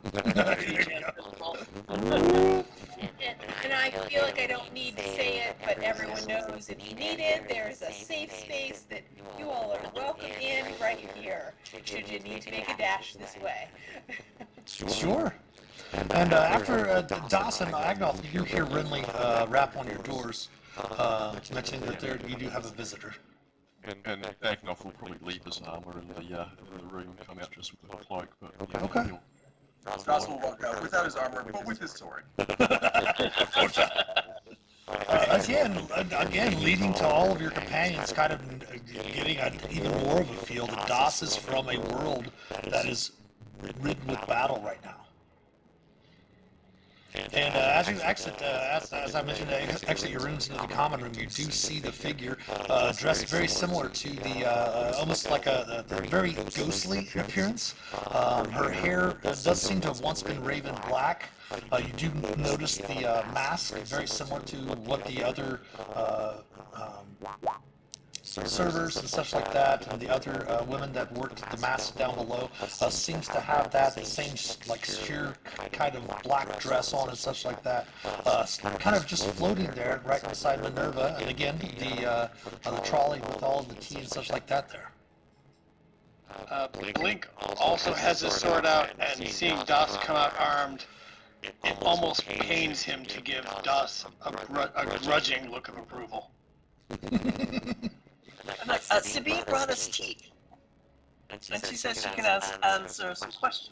Do you see the ghost kind of pull her hands up to her chest a bit and kind of, with a very innocent look on her face, does nod in everyone's direction, and she does then pull out her hands in front of her, gesturing to the trays on the trolley in front of Minerva. Yes, please. I didn't mean to intrude, and I'm very sorry, but one of the things that I like to do is to try to keep everyone at the mask as comfortable as possible. I did note that at first when you arrived you did seem a bit out of sorts, but the more I observed, the more I recognized that you're not from here, are you? Isn't that obvious? Not to most, but when you're like me, you really don't have much other time other than to observe. That makes sense. Have you seen other people come from far away just appear here before? I have not. I've seen travelers from all corners of Toril. But you aren't from Toril, are you? She says. No, we're not. Very curious how you can sense that so astutely, Sabine. I've been here for coming upon 50 years in this form. Not much to do but observe and understand. I cannot tell you why you're here. It does not seem that you know why you're here either. But perhaps I might answer questions that you have about our realm, and do what I can to ease your concerns and trepidations. I brought tea to help you sleep. Oils and incense that you can burn, so that, as they say, to keep the spirits away. And she kind of chuckles a little bit at that.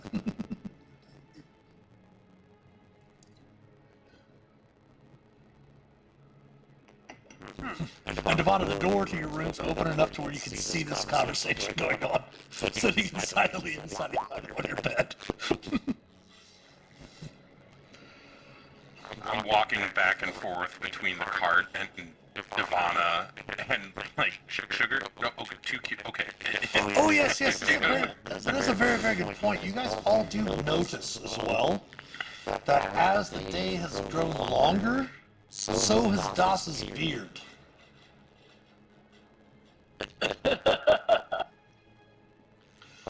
when you first saw Das this morning coming out of the Sea of Swords onto the beach, he had perhaps maybe 4 or 5 days growth of beard. But as the day has gone on, his beard has gotten down towards about the middle of his chest, very full, Goldilocks type curls in it, very full. I'm getting jealous now. Would any of us notice his belt? I think the only person that I think Minerva cast Detect Magic at one point. I think in the last session, maybe Agnoth. I'm not sure, Agnoth, could you confirm or deny that? It's up to you. I can't remember exactly. I don't remember doing that, no. But I think Minerva used her wand. So, yes, you would note that there's a belt, but not perhaps maybe that, that's dwarf, a belt of dwarven kind. He's a witch! He's a witch! Hold on, I think we have to decide if he weighs more than a duck.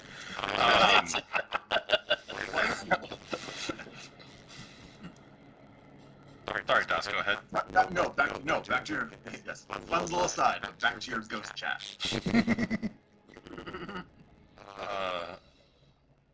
Well, you say you don't know why we're here. You do know that we're not from here. I guess one of my first questions is, do you have any inkling whatsoever about how to leave here?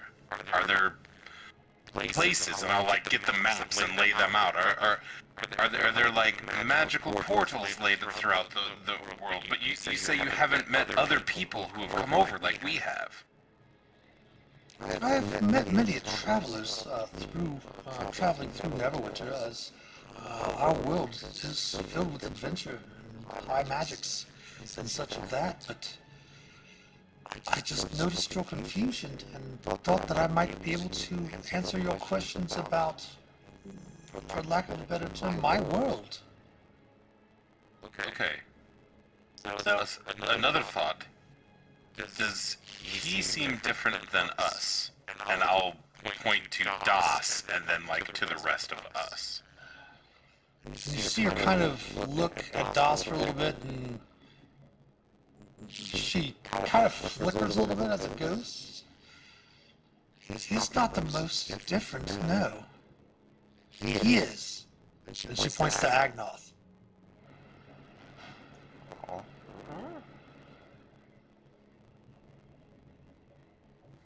Why'd you say that? Ability or what? Why would you say that? What's different about Agnoth? I sense that he has always been here?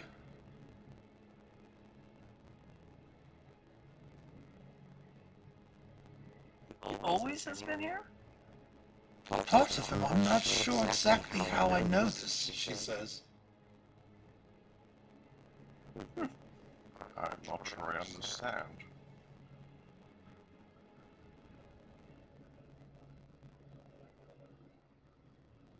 I don't either. It's interesting. He wasn't here last week. He was with us. What he said. I suppose this means don't think he was. She says, I don't think he was. With us? Or here? She kind of shrugs her ghostly shoulders, not really sure of what she's feeling. You can definitely get the sense that she's very, very empathic. Obviously seems very compassionate as well. But it's, where Minerva, you work more with the mind and psionics and such like that. She seems to, especially all of you that have magical abilities, I should say everybody but Das and Blink, even though you do have magic type of abilities with being a paladin and a Echo Knight and such like that, you definitely tell that her magic seems to be more if it is magic, that seems to be more like on an emotional level type of thing, of like a very empathic. I don't suppose you can tell us any more about that, or maybe we just have to learn for ourselves. I'm not really skilled in the ways of the arcane or the divine, but more of the practical, she says. Do you have questions about this world? What you might have seen, what you've encountered? Like what Renly said, do people who walk between planes, are they common here, or is this rare? When you mention that, just in passing with your Arcana, she doesn't seem to really associate the whole concept of, planar travel and such like that, even though, ironically, she exists as a ghost. But she goes, not that I know of. I have seen travelers and adventurers that have perhaps entered a portal in one side of Faerun and ended up in a different portal. I mean, there was once even a gate here within the Moonstone Mask. It has not been working in several centuries. Even when I was alive, it did not service. It was not in service. If it's not common for people like us to be here, you observe the people of Neverwinter every day. What do you think their reaction would be to learning that we are not from here? Is that something we should ask for help regarding, or would you recommend we keep that to ourselves? If you bring magics from your world that are not common here, would obviously bring attention to you. Yeah, makes sense. Speaking of magic, do you have any reason? Do you have any idea why certain telepathic magic seems to be altered? I would have no knowledge of that, no. Any kind of interference? Psychic interference of some sort? Unfortunately, I'm sorry, I do not have such a high level of knowledge of magic to aid you in that, she says. You know of mages that might assist us with that, or we might. There are many learned scholars within the halls of Canton Keep, far to the south. It's the second time we've heard of Canton Keep. You mentioned Faerun, that there's another portal, or that there's a portal to other worlds in Faerun. Where is that from here? And you do see she gets a slight smile on her face, but quickly kind of stops as she turns to be more explanatory and says, we are in Faerun. That is the continent in which we find ourselves. I have a unrelated question to that. We've seen lots of Dragonborn walking around. Are Dragonborn common here, and are they good folk? Yes, there's a sizable delegation of Dragonborn that are mercenaries that have been hired by Lord Neverember to join the Neverwinter Guard. And as for their outlook on life, just like anyone else, everyone has their own things of which they are fond of, things which they are not fond of. So they are not abominations created from the stolen eggs of the good metallic dragons by the Dragon Queen as part of her army of conquest. She looks very, very confused and turns her head and kind of looks in Dawson's direction at that question and says, by the gods, no. One mystery down. Yeah, you are definitely from a different world there, boss. That's not like my world either, so. I've dealt with a few dragonborn in my shop. There's some sailors. While I'm thinking on it, did you say there was a gate inside of this building? Even if it's inactive? Yes. Could it be made to be reactive again? Again, I'm not that skilled with magic to understand. Minerva looks at Agnoth. You might be able to help us with that. Look, do you know where it went when it was alive? I do not. I was only employed here at the Mask for perhaps maybe... Oh, it's been so long. 5 years? Before the fever?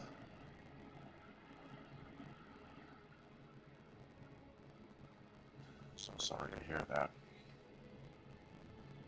And she kind of stops for a moment and glances at Devana, and then kind of looks over to Das. I'm assuming, Devana, you've kind of come out a little bit as you've asking your questions stuff out of your room.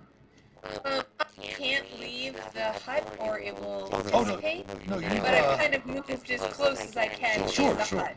Yeah, you finished the ritual and such like that. But she does glance, and she notices the holy symbol that Das wears and the holy symbol that Devana wears.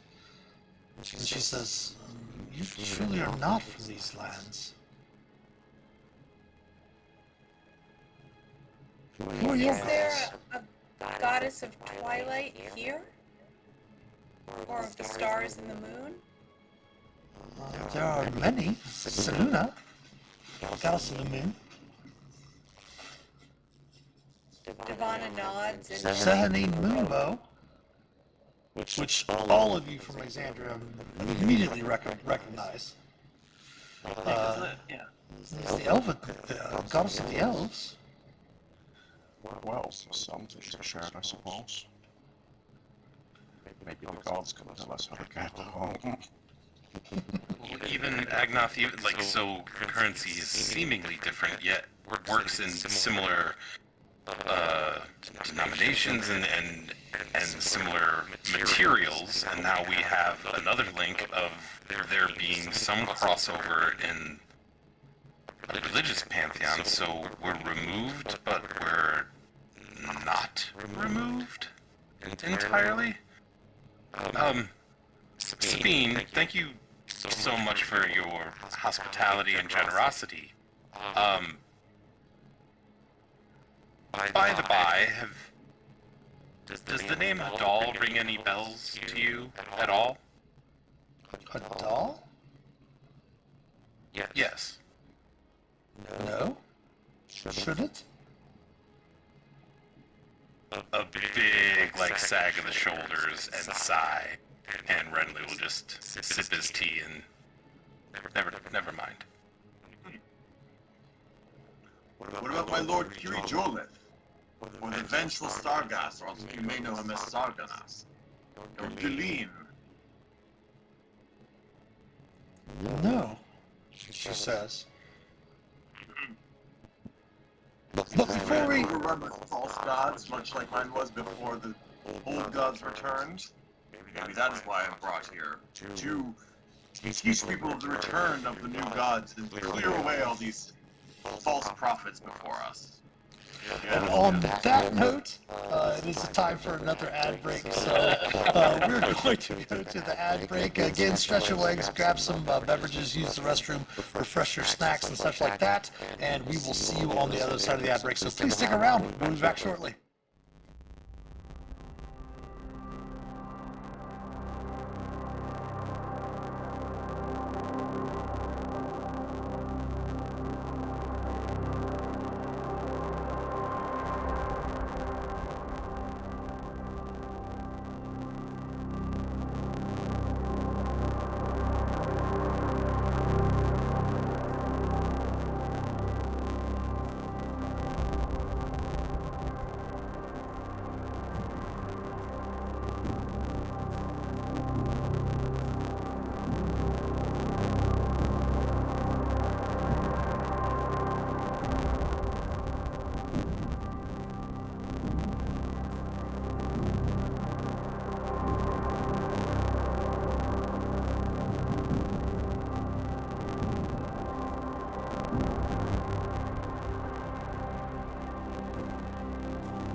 All right, welcome back on the side of the ad break. The characters are chatting with Sabine, a ghost that inhabits the Moonstone Mask here in Neverwinter, trying to find out information. Basically, what you've deduced, you've asked her a few questions about magic and traveling and gods and such like that. Of course, Das. Being in the room, he was, asked earlier to not do things out in the open, but he's, in the privacy of your own room and mentions his thing. Again, this is something that the rest of you have heard Das mention on multiple occasions. False gods and the true gods returning. Perhaps maybe something in his world that has happened. He mentioned a character, a god, a deity, Kirjolith and such like that, and a few other deities as well. And Sabine, in her response, doesn't seem to really have any answers for that. And again, she does mention, my apologies, I did not mean to harry your hopes or hinder them or anything of that nature, but I was more trying to quell your fears and confusion about more practical matters. Like if you hear particular terms or something. For example, you might hear the term people say in our world by the clocks of Neverwinter as something to swear to be honest and true because of the precise and accurate working of our clockworks here in the city.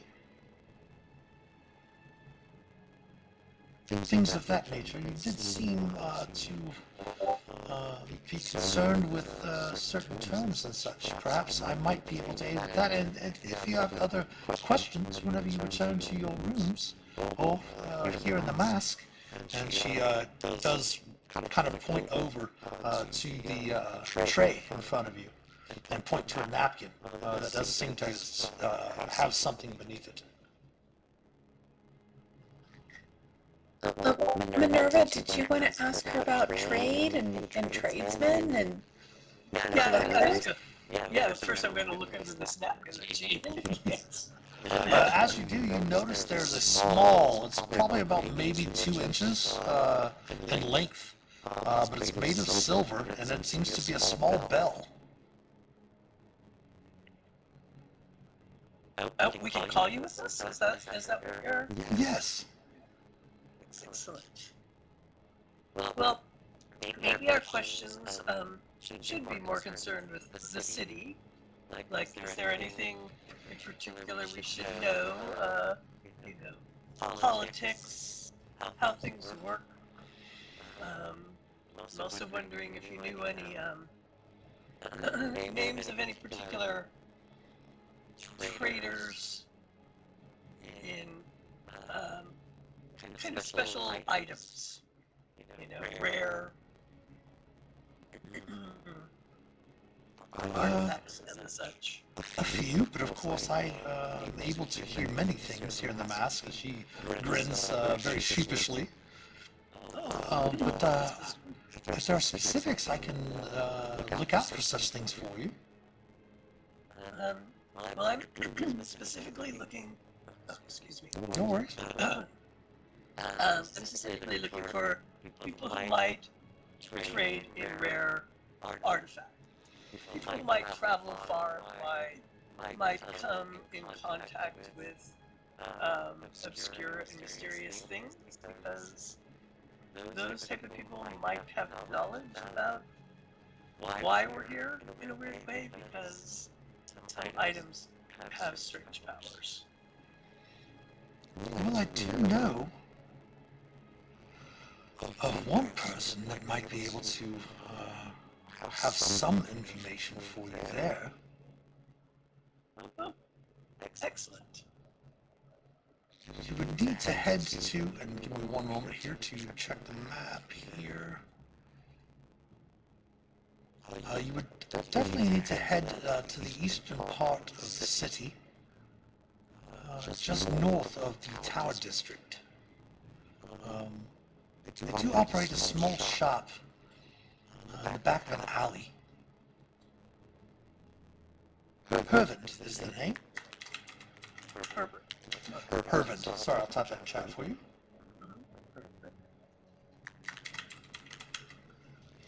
Whether or not this person would have any information for you, but I do know that they do seem to have a shop of curiosities. Right up my alley.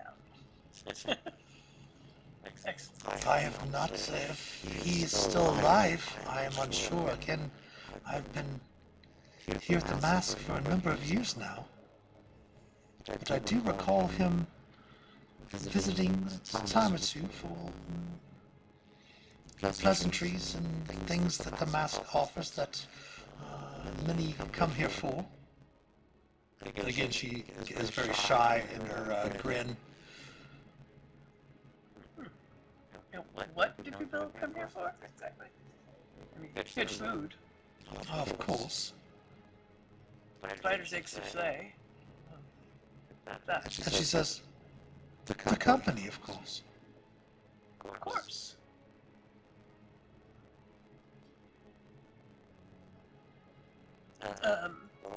think we overheard earlier that there's a need of mercenaries for the guard, and I think you mentioned that some dragonborn were on there. Can you tell us why there isn't already like a standard militia or force? Why it's hiring mercenaries? Well, Lord Neverember is trying to recreate the formation of the Neverwinter Guard. He has enlisted some members of the Order of the Gauntlet to do such. Order of the Gauntlet? What is that? It's a faction here in the Soul Coast region that is very particular about law and order and making sure that the downtrodden are represented and that justice prevails.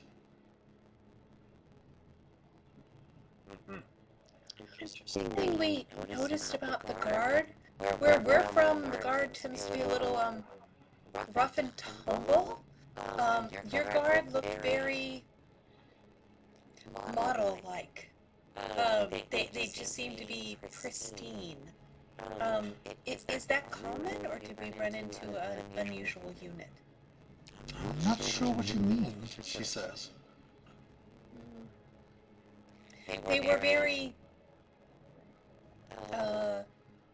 very pretty. They were not, they didn't look like they'd seen a lot of combat. No scars. Where we're from, they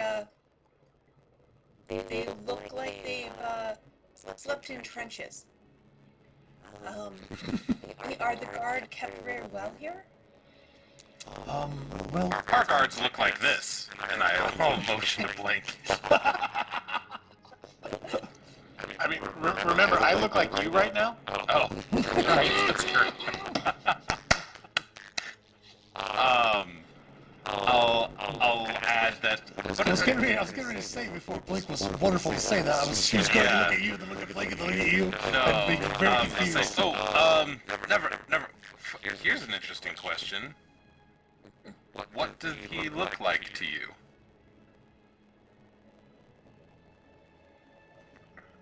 Very similar to what your companion described. She describes basically the whole type of thing of being that Ridley is an Asimar. Does have that celestial air about them. You know what I mean? Okay, so to her, he still does look like me. Oh yeah. Okay. Yeah. I will say, correct me if I'm wrong here, Devana, but it wasn't all the guards, right? The Dragonborn, the Tiefling, they looked relatively normal, but were they of Elvish persuasion, perhaps? And you just kind of see a look of recognition come across her face. It's like, oh, yes. Well, in our world, there are, perhaps, if you speak of the elves, there are some elves. I'm not extremely versed in too much of the history, that are very much connected to the Fae. Some from the Elvish tongue are called them Eladrin, while most in the common tongue are known as Eladrin. Interesting. I see. Devon nods. I have run into an Eladrin, but they're rather rare where we're from. Ah. Go ahead, Renly. No, I would just I know that the Fae exists from where we're from, and everything They do would. exist, yeah. Would we be able to put together that, like, or I guess I'm asking if that's kind of the Fae is not just like a part of a country, it's obviously like a different plane or different place to go visit. Mm-hmm. Would like our Fae be the same as their Fae? From the description and from seeing them and from hearing her mention that, you could easily make that connection, yeah. And so we also think that, like, the Fae Wild space from our world might be the same as the Feywild space. Yeah. Possibly.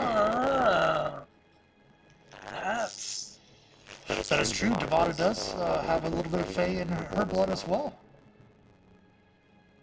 Interesting. so maybe we can back to our world through the Feywild. A very dangerous proposition to be sure from if any of the tales of the Feywild I've heard are to be believed, but Ruth. any road back is the road that we want to be on. Interesting. Devana shakes her head in a way that Renly might catch Renly's eye. And gives nothing away other than shaking her head like, no to the Feywild, no.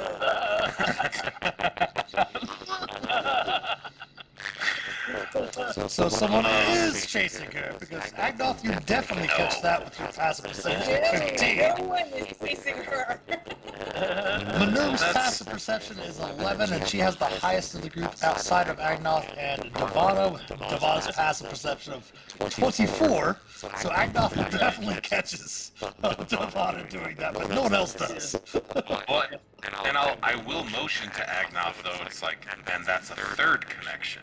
If we're talking about, like, coin materials and denominations, and then, like, some kind of crossover with certain elements of the Pantheon, and now maybe some kind of connection with, like, the Feywild being the same place. That is the fourth connection. And the language. The language is the fourth Yeah, connection as a well. language.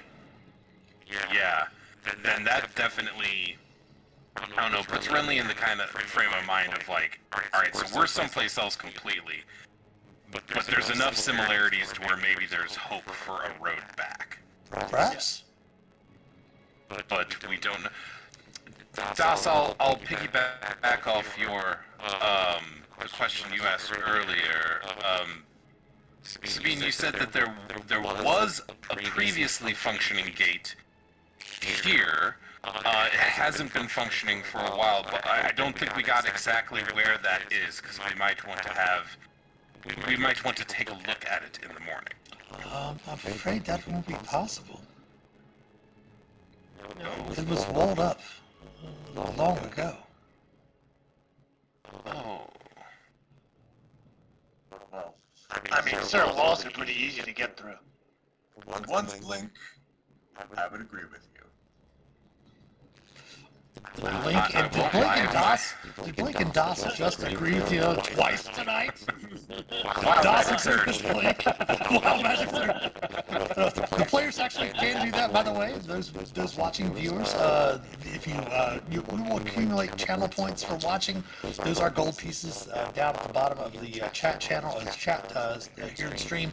So click on those. There is a wild magic surge that you can use later on when we're in combat or when they're using magic and stuff like that. If you want to redeem your coins for that. But no, what I was mentioning was Blink mentioning coming out of the room, seeing Das had his weapon as well. That's twice that they've agreed tonight. Alright.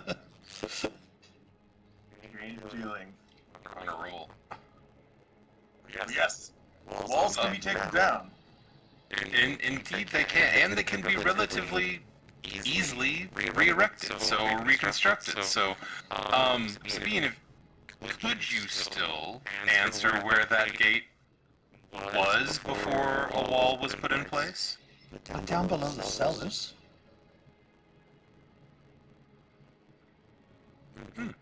Well, that sounds like a lovely place to not be observed. So, A number of years I ago. didn't want to know if they had it. Good, repeat that. sorry, Agnoth?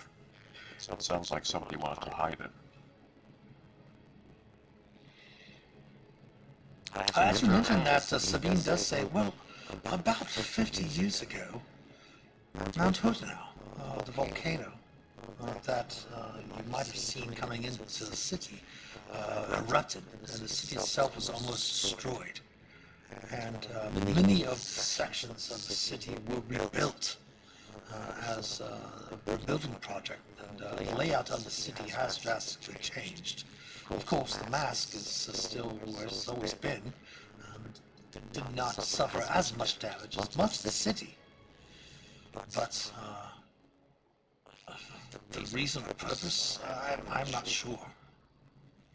Again, I'm not really that skilled with magics. I can perhaps find information for practical things.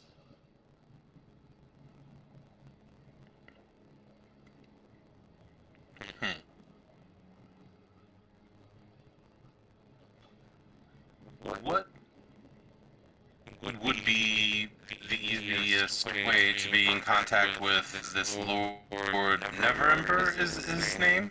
If we were willing to sign up for the gauntlet. Oh, the gauntlet is in charge of helping put together the Neverwinter Guard.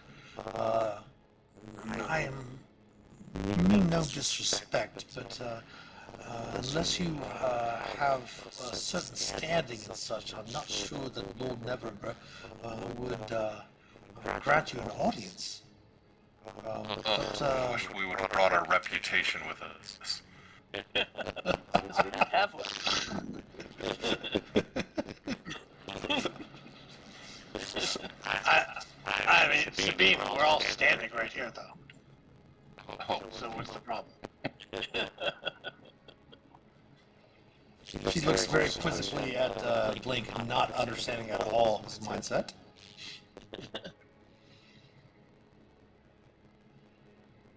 But if you wish to join the Guard, certainly, I'm sure that if you report to the Hall of Justice here, just outside of the docks here in the Protector's Enclave, there might be priests of Tyr and such that would be able to direct you to joining the Guard. Well, that's a start. What are other good ways to make money in the city? Do you apply any trades? Is adventuring and killing things a trade? I believe so. We've had many come through the mask over the years, of course.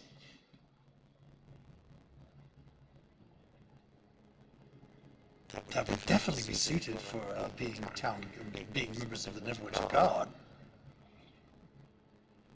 okay, so that's the... Or perhaps leaders of the Neverwinter Guard, Das says. I'm not staying here for long, but this... Just the quick view I had of that militia, and they could be whipped into better shape. And I certainly want to do it. All right. I think I have one more question. Doing my best, Columbo. One more question. Just one more question, Sabine. You said that Agnoth has always been here, and you mentioned that you have very sorrowfully and unfortunately passed quite some time ago. Do you mean he's been here as long as you have? She simply says, I do not know. I just feel it, she says.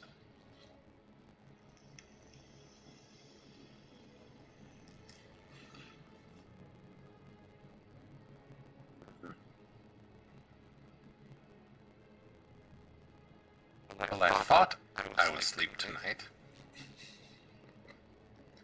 Sleep in the hut, sir. I'll keep an eye on Agnoth here. She says, that is why I brought the tea. Seems like I'll need it. Oh no, it's in. Oh.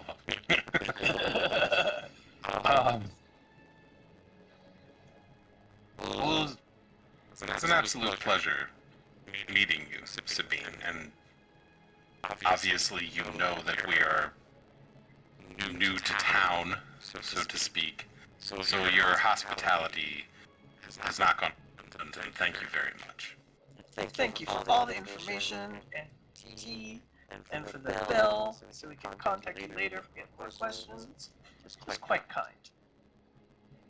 She was certainly. just one Sir, Go ahead, Blink. I beg your pardon, sir. But while we have this kind of, I don't know, waiter here, why don't we go down and just beat that wall open? It's nighttime. No one will notice.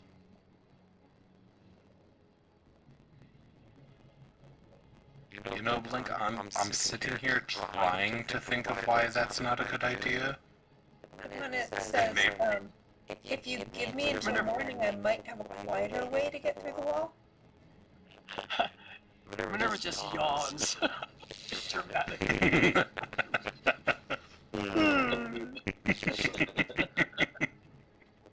Yes, Blink, perhaps we'd be better equipped to handle that in the morning. And we need you well rested. We need those muscles ready and raring to go in the morning. I don't know, sir. I think I'm gonna have to keep an eye on Agnos's room all night. Oh, we've known Aknoth for quite some time. I don't distrust him at all, just because there's some new wrinkle of information.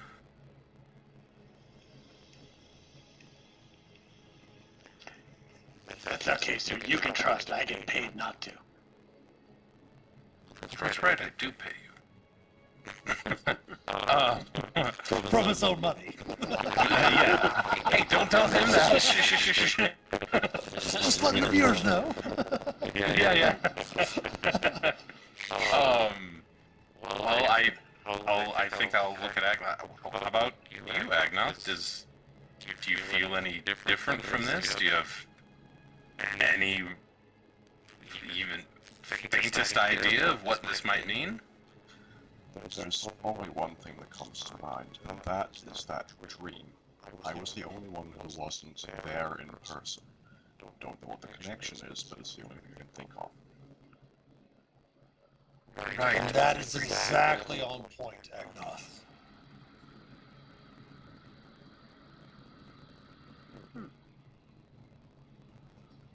What do y'all think? Did we have more or less questions after having talked to the ghost? I'm just happy I have a name. I have a lead. Yes, you have several leads. But only one name. We have places to go. People to see, walls to potentially smash. Guards to join. Or quietly get through, sir. We're still on the same first day, aren't we? Oh gosh, yes. Let us sleep. Mitch, I would like to switch out Hallow for Stone Shape as I Okay. take this long rest. Sure. Am I able to do that in Roll20, or do I need you to do it for me? You should be able to just go through and drag Stone Shape from your compendium over to your character sheet, and then if you note on your character sheet, there's small little circles beside each of your spells. If you wanted to, you could actually drag all the cleric spells over to your spell sheet and just make sure to fill in the bubbles of the ones you haven't prepared. Oh, okay.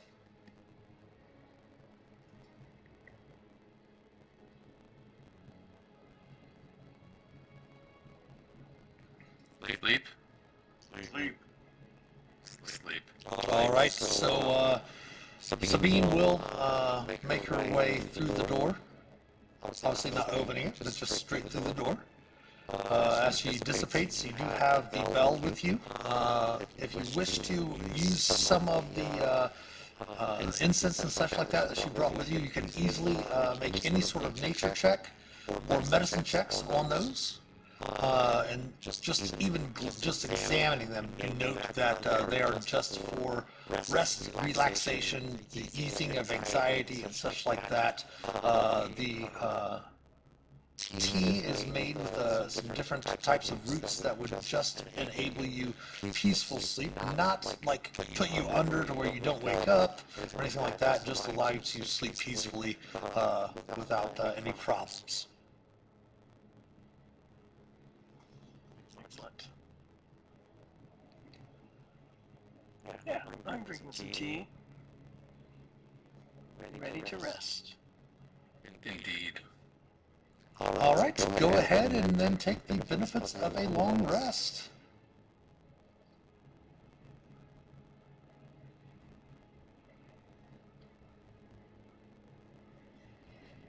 Blink gets back all his spells. Yes, he does.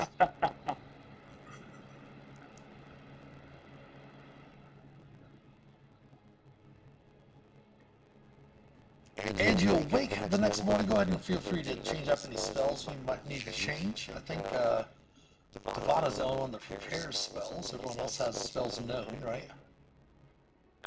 Don't fill out paladins. Oh yeah, Das. If you want to change any of your spells. Agnos, do you prepare? I don't think so. Just double check. Oh, No, artificers do. You can swap things. Yeah. Oh yeah, they just have a special spell list themselves. Yeah. cool.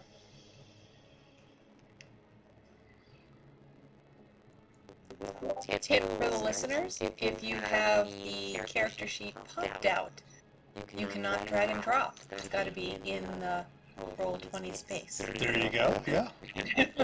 As before, if you want to make it a little bit easier on yourself too, instead of popping the character sheet out, I'll show that on screen here. We can go through the players folder down here. We can open up Devana's character sheet.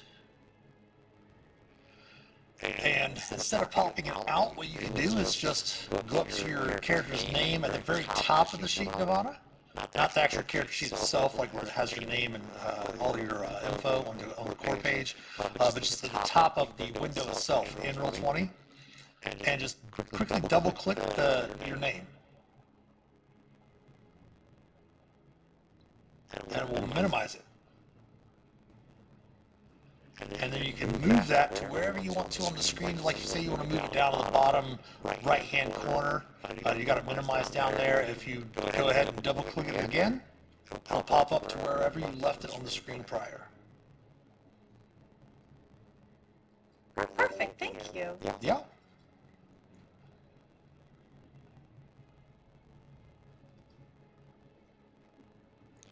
All right, so waking the next morning, you do find yourselves a few moments to adjust yourselves to where, remembering the events from the night before.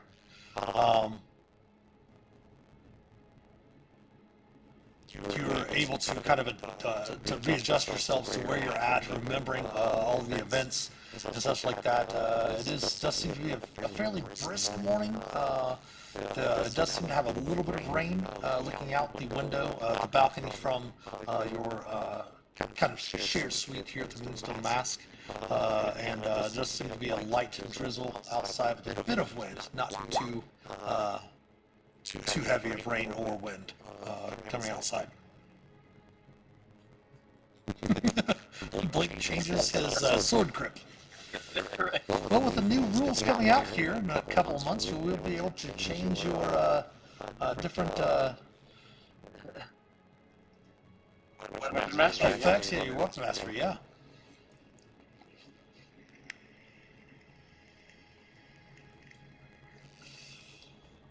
However, while you're sleeping, Agnoth, please give me a Constitution saving throw. Uh-oh. Since you so kindly gave me inspiration, I'll use it for this. Okay.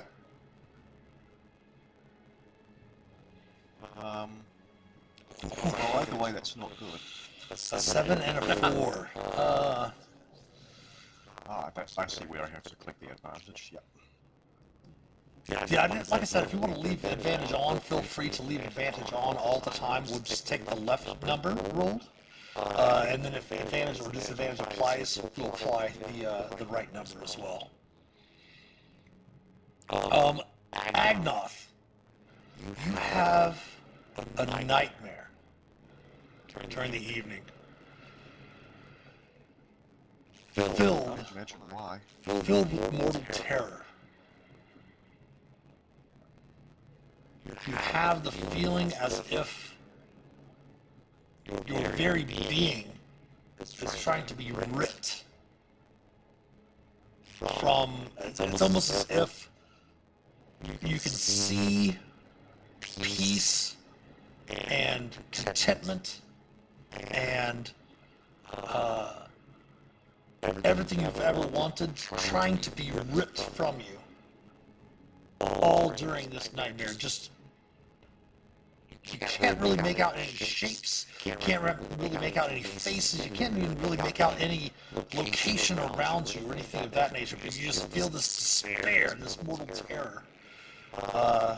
And when you awake, give me 1 second here, let me find that.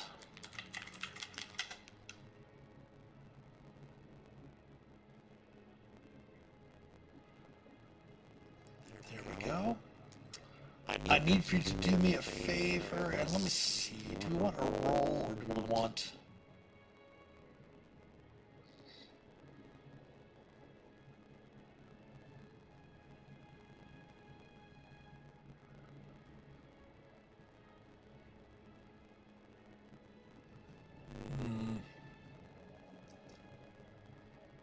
Give me a D100. Okay.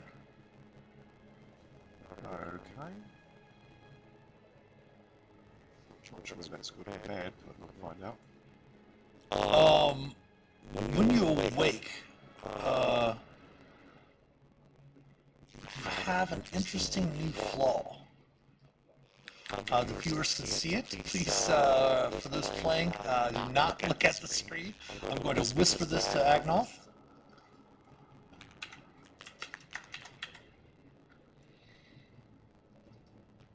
Here's your new flaw.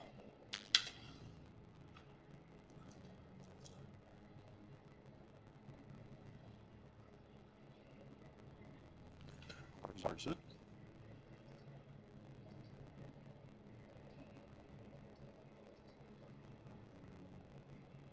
I mean, just the memory of what you felt during that dream kind of gives you that insight. You know what I mean? Right, yeah.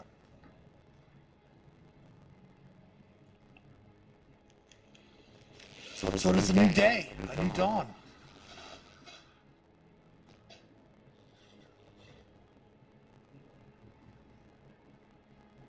All right, two things you want to do. Dust now, up and ready to get things done.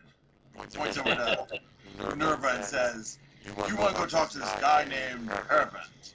He points over at Devon and says, "And you want to melt some stone and get us a gate. That right? Those are our things." Well, there's the We House also of want to Knowledge mention the House of Knowledge. House of Knowledge, and that too. and the guard, right? And also talking to the guards. Yes, okay, we've got a big agenda. We have a list. 4 things. Now the question is, do we do them separate? Do we do them together? Do we do some separate, some together? Split the party. I feel like a lot of some of the things are innocent enough that we probably could easily split, like signing up for the city guard and going to the House of Knowledge seem relatively innocent. But we might each have to sign up in city guard. Yeah, I was gonna say going to talk to the shady person who runs a business in an alley. Maybe we should be together, and if we're gonna knock down a wall, maybe we should be together. Yeah. But okay. Well, I also say it's It's our second day in the new city. Maybe staying together is for the best. that's what Poe thinks. is that Poe? Why? Yes. Yeah, maybe sticking together is best. Well, I'm up for a brisk morning walk. Maybe we join the guard and then go do some research. Sure. Sure. Whatever you say, sir. I I knew I'd get no argument from you, Blink. But if we join the guard, do you think they'll put us on duty right away? So maybe research first. Maybe we don't even have to join the guard today. We can, like, do research, talk to Hervand, knock down a wall, and then maybe join the guard. I agree. I feel like once we join the guard, we're going to need to whip them into shape. We're going to figure out what's going on first, and then join the guard. DOS, all of that training in the fields of Kalaman are just coming back to your head. Oh, they're gonna. These dogs aren't gonna know what's gonna hit them until my horns smack into their butt. DOS Lee Ermey giving drill instructor vibes. Precisely. I feel like you probably were taught by a proper knight of Kalaman at one point.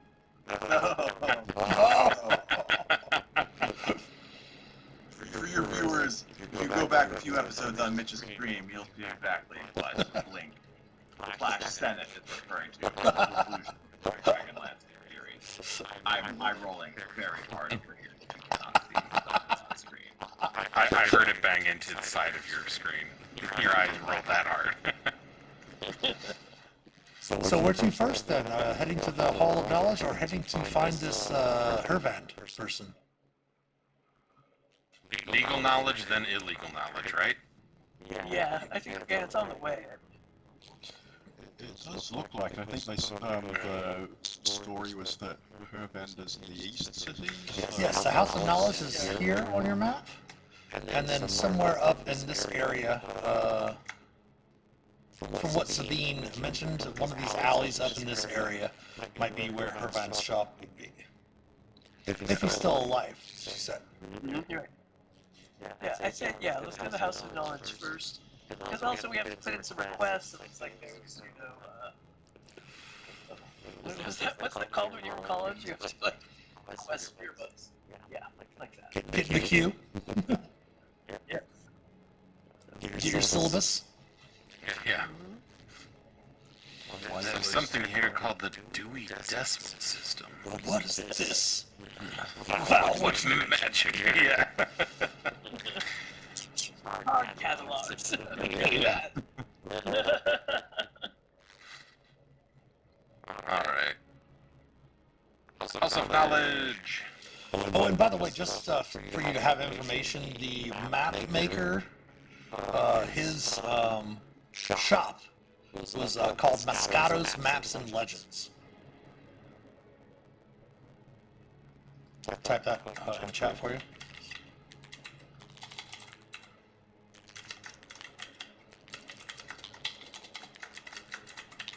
I mean, I'm sure we had breakfast first, but... Yeah. Oh yeah. You could easily go downstairs. Again, the food, some of the more expensive food, obviously, like the spider egg souffle, the Elverquist wine and stuff like that. That is, you have to pay for it by yourself.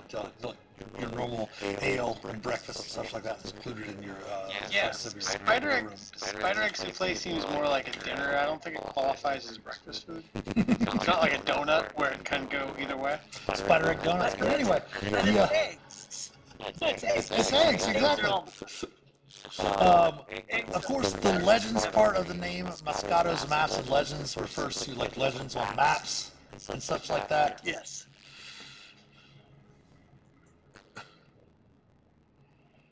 So after having your morning meals, breaking your fast from the night before, you are able to start making your way across out of the dock area into the Protector's Enclave, passing by the Sleeping Dragon Bridge that leads to the northern part of the city.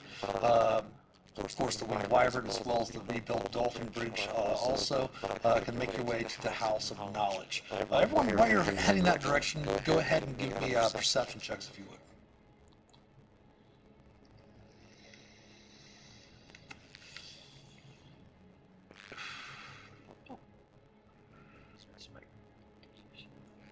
Completely expected rolls from DOS Blink and Ridley. Unexpected from Ivana, your perception roll's a bit low considering Yeah. how perceptive you are. But Yeah, Agnoth, I've been rolling really low. That was a 1. yeah. But Agnoth, you do happen to note there does seem to be a group of people kind of gathering nearby the House of Knowledge. There definitely seems to be. Give me a religion check. Nice, yeah. Definitely seems to be. You're not really sure what the symbols are. That there does seem to be a priest with some sort of thing, like he's carrying like some sort of staff or a banner or something like that with a symbol on or whatever. But it does seem to be like perhaps some sort of funeral rite or something like that. No, like they're gathering for some sort of like perhaps a funeral or something like that. But that's kind of off of the grounds a little bit, like outside, like some area where you do, as you approach the hall, the House of Knowledge, you do note that there's a winding street kind of running to the House of Knowledge. You do note that this area does seem to have a number of booksellers, some bookbinders, and things like that. You notice there's a small little shop with another storefront for Moscato's Maps and Legends as well. But it is one of the most impressive buildings you've seen in the city so far. Very tall building. You notice it's numerous stained glass windows throughout the architecture. Very large arched roof on the building as well. And again, very similar to the night prior when you were walking through the Protectors District. You do also note a lot of different, or the Enclave, or the Protectors Enclave, you do note a lot of reconstruction on the building itself.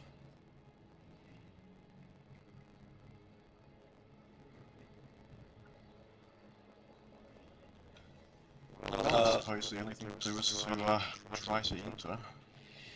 As you approach, you do note that the ground floor itself is open to the public. And you do note that there are a couple of priests. Again, each one of you oddly recognizing the holy symbol, bringing back the dream that you had of seeing the altar to Ogma, as it was in disrepair and it had a lot of sacrifices and stuff like that. If you recall, you had to kind of clear that off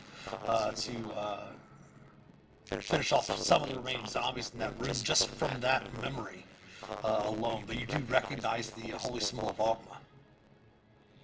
I will pick up my tail and put guidance on Agnoth as he passes by me. Okay.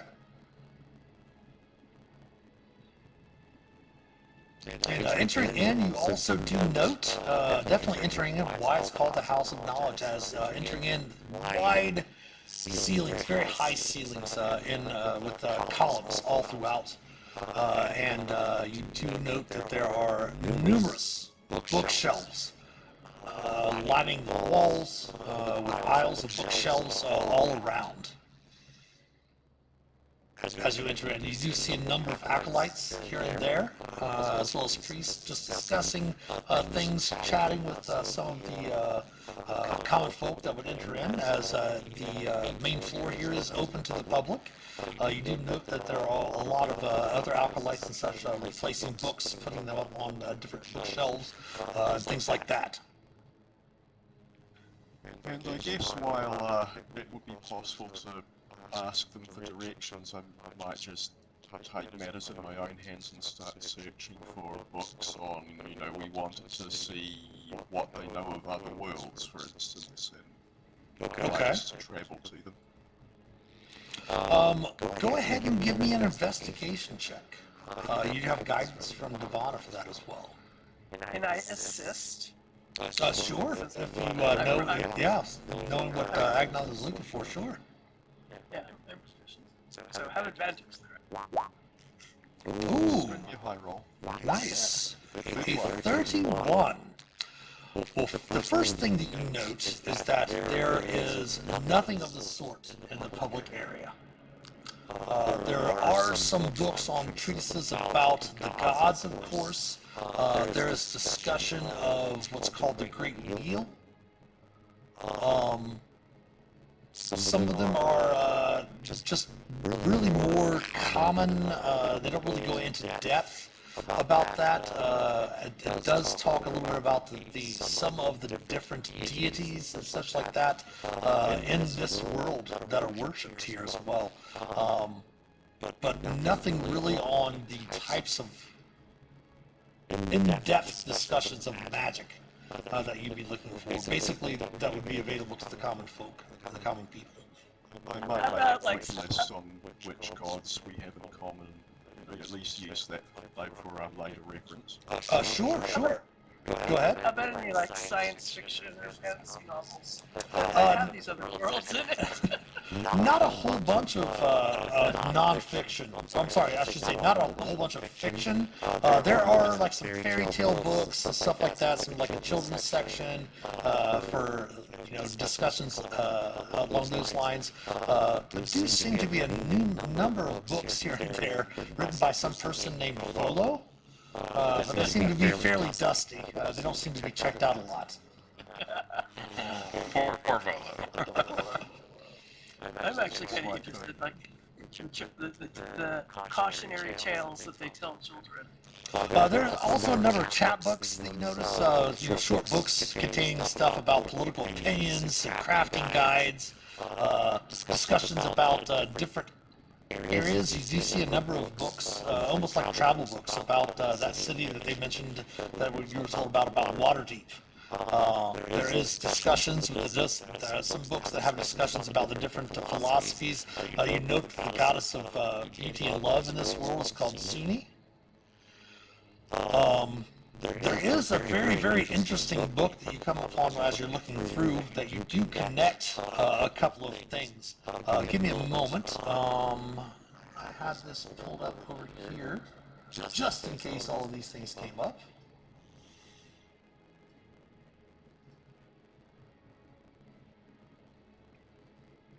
There are some very familiar names that do come up in your research, however, with that 31. There is a mention of Bahamut,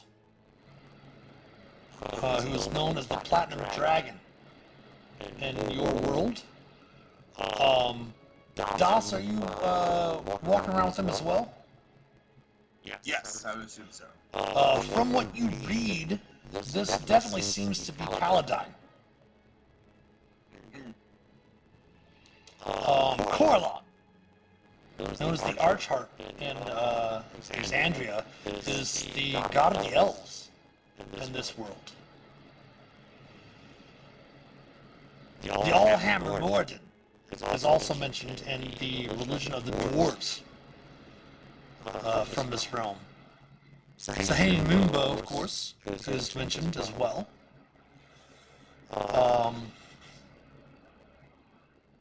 Then, of course, when they speak of, there's references here and there, perhaps maybe in the children's tales to scare children, the mention of Tiamat, who you've already kind of put together is the figure known as Takesis from Das's world. But presumably no talk of draconians or anything like that. Correct. But there's one that kind of chills your hearts a bit. There's the mention of a deity very, very foul from your world of Exandria. But it does not seem the tenets nor that the discussions of the deity are the same, but the name itself does bring up a bit of fear in your hearts. That name is Bane.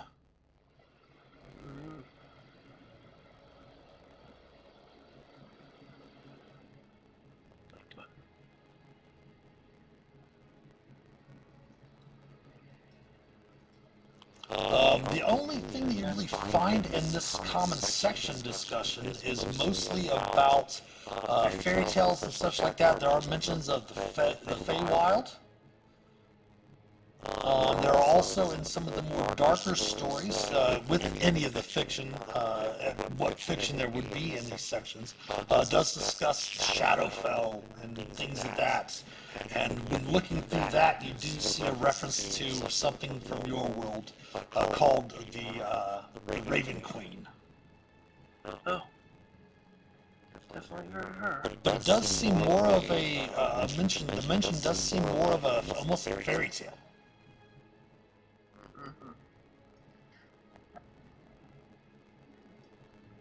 That's kind of what happens. Oops. There's definitely connections, parallels. We saw more of him last night, even just talking with Sabine, so I'm gonna choose to believe that that means that there is some type of link. And if there's a link, perhaps we can travel along it to get home. Perhaps. And perhaps you too, Das. There definitely does seem to be some sort of connection, as these what you speak of Kiri Jolith does seem to be an aspect of a deity they have in this world that is more about the heart of battle, war itself, in the form of a deity known as Tempest.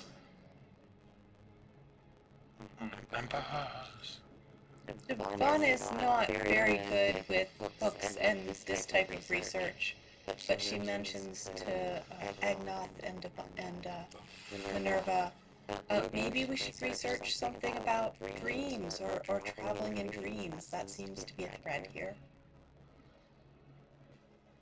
Yes. Also, we don't think the priests of Ogma have a way to reach out to Ogma.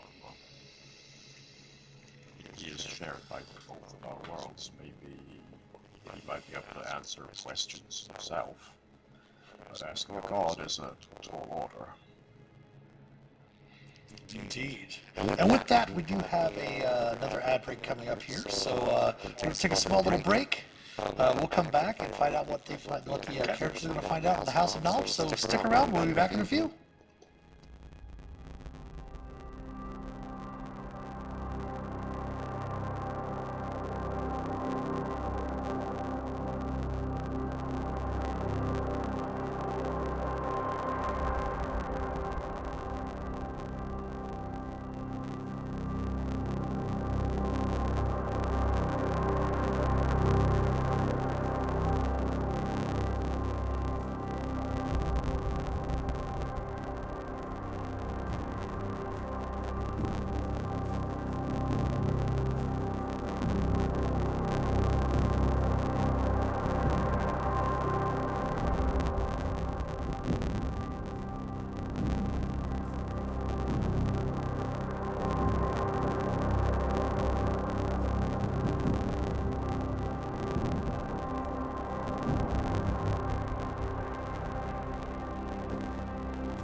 All right, we're back on the side of the ad break.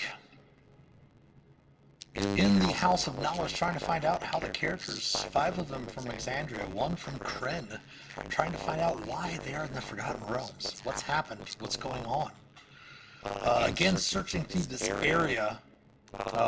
Again, mostly mundane stuff. You do get again more practical knowledge about the world that you find yourselves in. Lists of the deities, some of their rites, a few mentions here and there. You do note that there's not a whole bunch of mention of certain what you would call in your different realms, like the betrayer gods or anything of that nature. There are a few mentions of certain deities, but they're briefly spoke of. Names like Sirik. You do happen to note, though, Agnoth, that the symbol you saw outside the House of Knowledge of that priest that was leading the funeral procession, that was beginning the procession, did seem to be the holy symbol matched a deity known as Kelmvor, who is the god of the dead and the judge of the dead as well. Briefly, you're looking through some of the histories of Neverwinter. You do note that there was once a group that worshipped perhaps a familiar name of Asmodeus.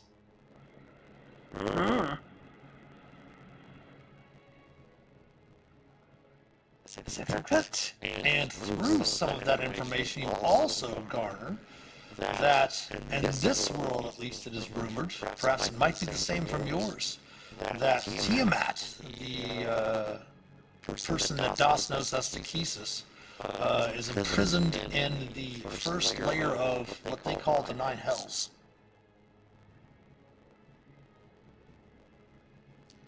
But most of that is just surface knowledge, as the area that you're in is mostly is available to the public, so there's not going to be a whole bunch of secret hidden information here.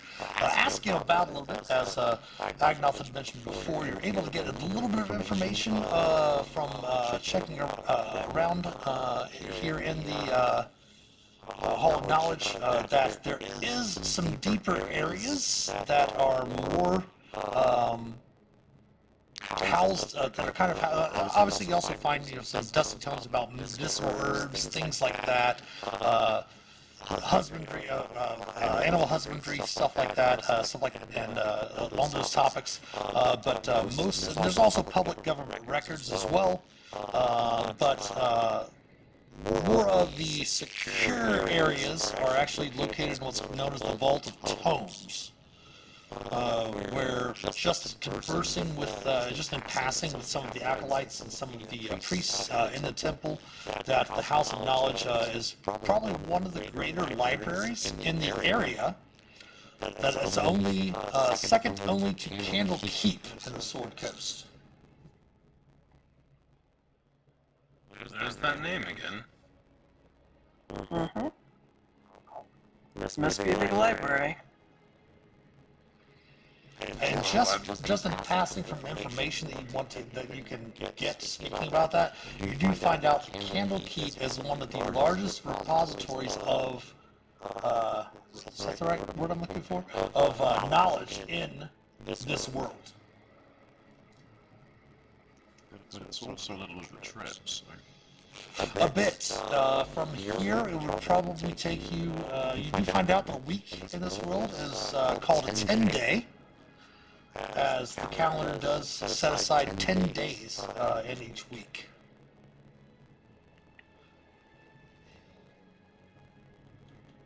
Well, I'm not surprised we're finding out some very valuable and helpful information on the surface level, but I was thinking that to dig into our particular problem, we were going to need to go into more of the restricted section, as it were.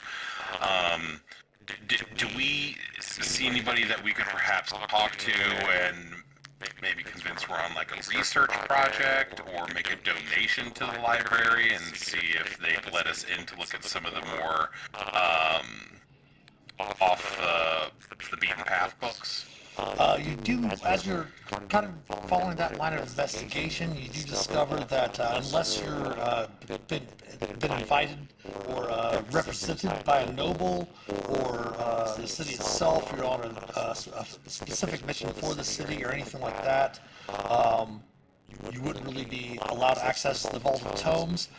Speaking along the lines that Agnoth had mentioned, getting one of the priests to commune or something of that nature is a rather large sum of money. Or, having specific social standing within the town itself. So basically, we need a sponsor. Correct. So you have to get good with some higher up person. Yes. And I think that's beyond us. no, I think that's definitely doable, but perhaps not doable this day. Exactly. Well, we're on information gathering. That's information gathered. That's true. Indeed. Well, I think we can leave the allegiance waiting.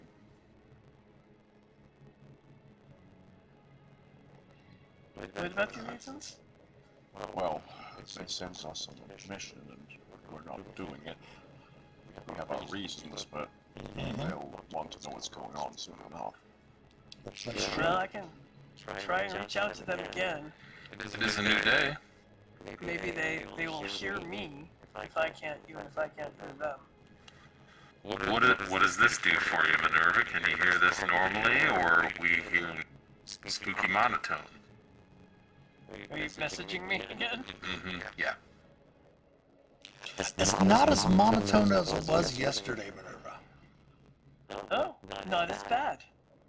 I say it back to you. How do I say it? I'll say, not as bad. Very similarly, Renly, it sounds a little bit more like Minerva. Maybe it just is taking a little bit time to get in sync and find us where we are. Do we want to try sending to the Allegiance again? Yes. Maybe I can find a little quiet corner. Go ahead. So what do you want me to say? Before I just start yapping at the mouth? I have 25 words.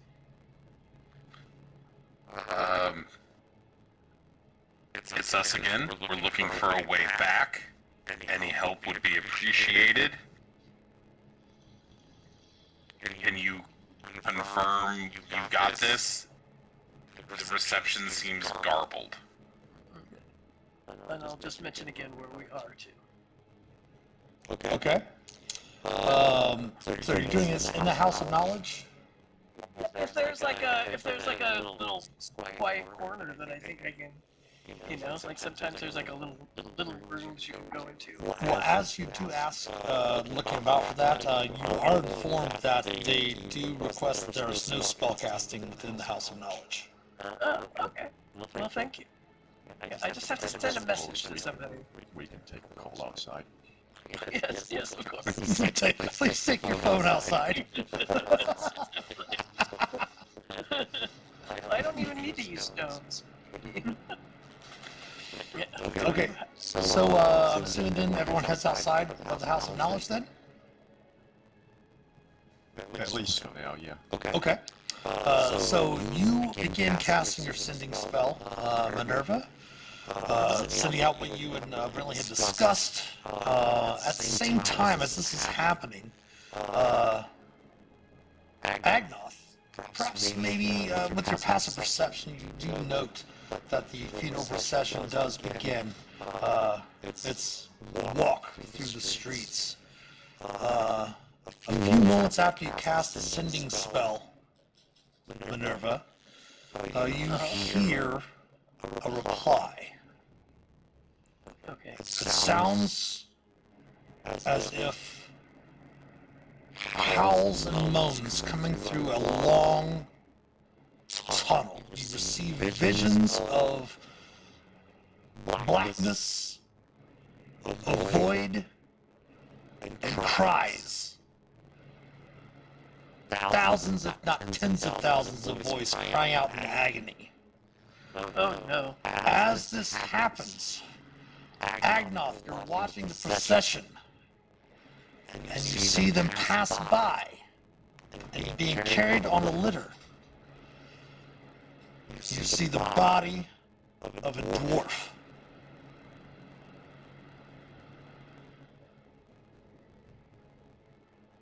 But you see yourself there on the litter. No. Do I recognize the dwarf? You do not, but everyone else immediately recognizes it from your dreams as the body of Magden. The rogue companion that was with you in the nest of the Elder Chai. And I need for Agnoth to give me a saving throw, please. This would be wisdom. Okay. I rolled really well the last time I did this. Can Devana instinctively go? Never mind, April. I was gonna give you my advantage. Yes, if you want to, that's fine. Yeah. I will try to reach out and help you, like just comforting you, and give you advantage to do so. If I don't. Okay. Oh! That is serendipitous. That is serendipitous that roll happened. The same roll again. Agnoth, you're overcome. You're overcome by memories. You're overcome with knowledge that you shouldn't have. That you recall the whole adventure through the nest of the Elder Chai. You recall being Magden, being with the companions, having met all of them, the whole experience. You also recall that when you woke up the next day, you were not able to return to home. And you recall living a number of years in this realm. You recall applying your skills as a rogue. You recall applying your trade, also using that to work your way up through to become a business owner here in Neverwinter. And eventually gained a bit of renown within the town. Unfortunately, you contracted, perhaps maybe through nefarious means, some sort of disease or poison, of which your last days you recall trying to find as much help with the wealth of knowledge that you had and the wealth that you had acquired here in Neverwinter to try to offset what had been happening to you to no avail. You also recall trying to pay the House of Knowledge in order to, with their spellcasting services, to bring you back from the dead once you had passed. And you immediately connect the dream you had the night prior of being ripped apart, of trying, mortal terror, of trying to get to that place of promise that everything would be better. All of that was ripped away. As you see the body of Magden on the funeral litter being marched through the streets. And you're overcome with emotion. What emotion you wish to convey is up to you. Agnoth is pretty much just doubled over in shock, unable to speak at this point. Mm-hmm. He occasionally turns to look at the procession, but can't actually keep his head up. And all of the rest of you recognize the body on the litter as Magden from your supposed dream, but now that dream becomes stronger and more clarified in your minds as something you actually experienced. Oh, we were here before. Does Magden's appearance to be the similar age as when we were with them? Perhaps, well, being a dwarf, wouldn't show as much. But with actually Das, with your belt, you could probably surmise that perhaps maybe Magnum would be 20 years older than what he was.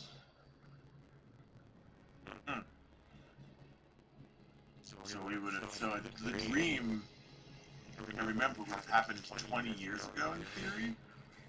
So we certainly didn't have it, or we can't even remember exactly when we had it, but it certainly wasn't 20 years ago that we had the dream. Oh, no. The dream to each of you would have been perhaps maybe 5 or 6 months ago. How strange. And meanwhile, like Minerva, I'm assuming is also like clutching her head or something. Oh, yes. With Minerva getting that sending back. Do I think does this have anything to do with what's happening over there, or is this just a different type of interference? Give me an Arcana check.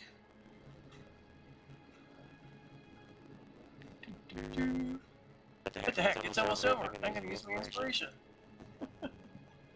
The session, not the campaign, for those watching. I got defeated. Perfect! Minerva, you are so confounded and confused about what is happening. Yep. My head hurts. You hear one word in your mind. Okay. Hervin. Oh. Well, I guess I've got to go see Hervin.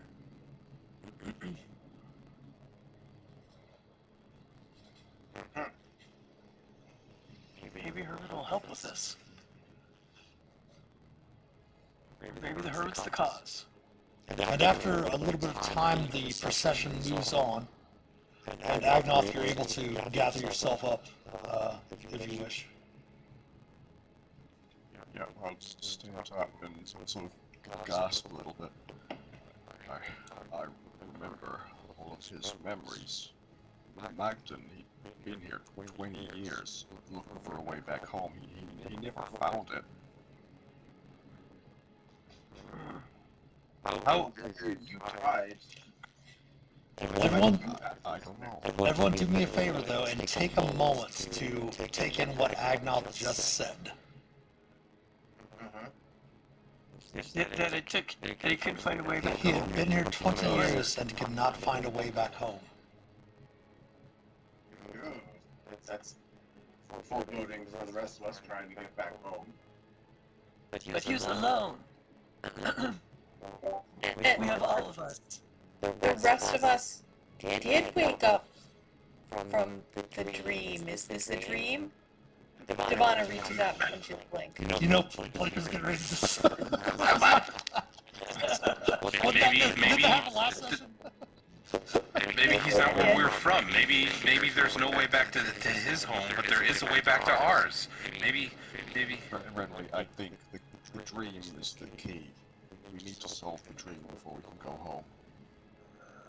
More to the point, that's why I always look like you, sir. That pinch could have come from you. Oh, thank you, Blink. I'm glad you've got your priorities straight. That's what I'm here for, sir. You will note, however, that the rain does seem to be picking up a little bit, and they do pull up a tarp and such like that. You do notice that some of the in the procession pull up a tarp over the body on the litter as they're walking it through the streets. And you see there are mourners lined up through the streets as well. Well, I still have this eyeball. Guess that's where I got it. Sorry. No, yeah. 20 years. Devana just looks at Das and points at her third ring and kind of gives him this look. Yeah. You don't have it, Das. Yeah. I put it somewhere. If it was real, this must have been somewhere, but I can't quite remember where it would be. It's strange. Maybe we should get out of the rain and get away from this procession, which seems to be giving Agnoth such difficulty. Okay. Agnoth is staring at the House of Knowledge and looking to go back in. So, if I remember everything, did we not meet Lord Neverember? You do recall that. So maybe he'll remember us.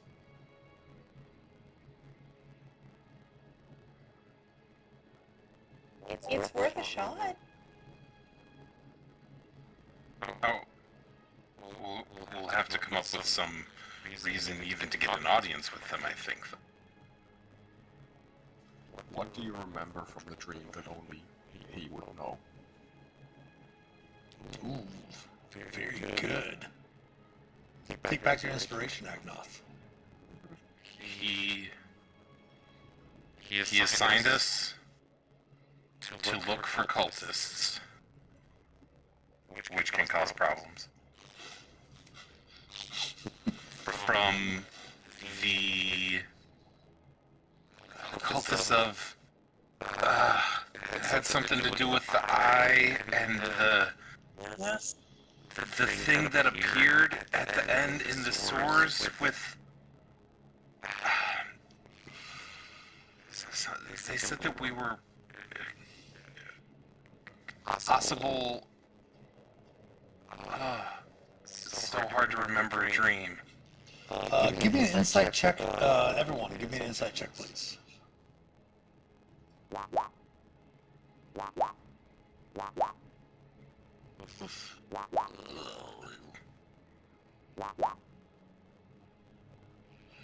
Man, you guys are rolling exactly what I want you to roll tonight. Devana! Give me one moment, Devana. Let me find this here.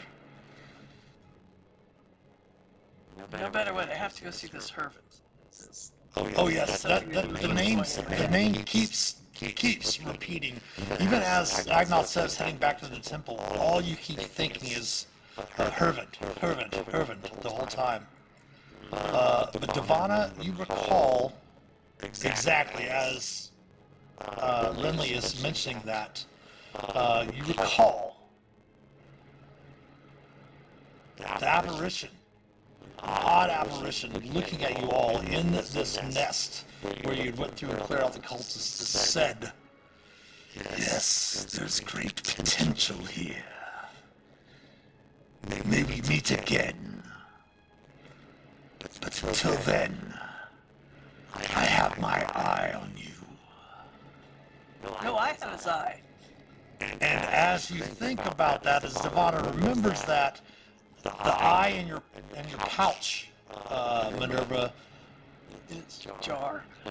in the jar explodes, Oh no. and your pouch catches on fire, and the eye disappears. Oh no. He did have his eye literally on you. I should Literally. I stopped. All right. Well, it's just a talisman, I suppose. Talisman of bad juju. No, it was an eye.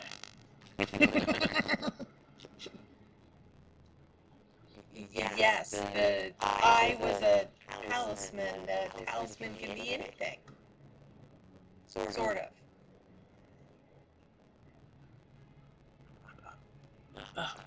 Okay. We'll talk it over later. Oh my. So what we'll do is just a few moments after midnight Eastern Time. So let's go ahead and wrap up for tonight. Gives you a number of different directions to go for the next session, which will be in 2 weeks, which will be, I believe, the 25th, right, of June? So you can, if you want to try to find some way to garner some clouts to get an audience with Neverember. You still have Hervund, which is still resonating through Minerva's mind to head there. Again, questions answered, but more questions coming from those answers. And heading up into that alleyway up in the northern section of Neverwinter. So something to think about. We'll chat about it in our private chat that we have with the players and decide whether we want to go for next session. So we will come back here in 2 weeks from tonight at 8:30 on 8:30 Eastern Time on January 25th, or June 25th. For the next session of our homebrew run of Vecna Eve of Ruin. Great job, everyone. Ooh, very interesting. Pretty fun. Pretty fun. Spicy. Of course, thank you. We had some of our players also subscribe with Prime tonight. Very much appreciated. Of course, we do want to thank all of our supporters. One of our players is one of our patrons as well from Patreon. If you'd like to help support the channel, please consider becoming a patron or subbing here on Twitch, twitch.tv/themasterofdungeons. We do love the Prime subs as well. If you do happen to have Amazon Prime, you do have a free sub every month that you get from as a Prime sub. Feel free to drop that here or any other channel that you watch on Twitch. You can have it once a month. You do have to resub every month with your Prime sub. Of course, the link to our Patreon page, as well as our YouTube channel and all our social media accounts, can be found in the About Us section below here on Twitch. We did go through last week, the week before, and do a little bit of a change on the tiers of our patrons. So if you'd like to help support the channel, make it a little bit more affordable for those who just want to help out a little bit, feel free to check those out as well. If you could also subscribe to us on YouTube, we will have all of the sessions of this up there as well. So if you don't have a chance to watch it live or want to catch up if the video on demand disappears from Twitch, we do put those up on YouTube as well. It is free to do, so go to head over to our YouTube channel, subscribe there, like and comment on the videos, share them, follow us on Facebook, Instagram, Twitter, all of that. Give us some likes, retweets, all of that good stuff. Every sub, like, and share helps us immensely. If you want to keep chatting with us, we do have a chat channel in our Discord channel, our Discord server, to be able to chat about the games and chat with the players as well. So make sure to check the About Us section below here on Twitch. Click on that Discord panel, which will give you an invite to the Master of Dungeons Community's Discord server. That is an open invite if you have friends or family, enemies that you want to share and bring over to that community Discord server. All are welcome. We just want you to join us and help us shape an accepting, caring, and inclusive D&D community. The merch store is also open. Like I said, we do have these Cultists Cause Problems shirt that is now available. It's also Pride Month.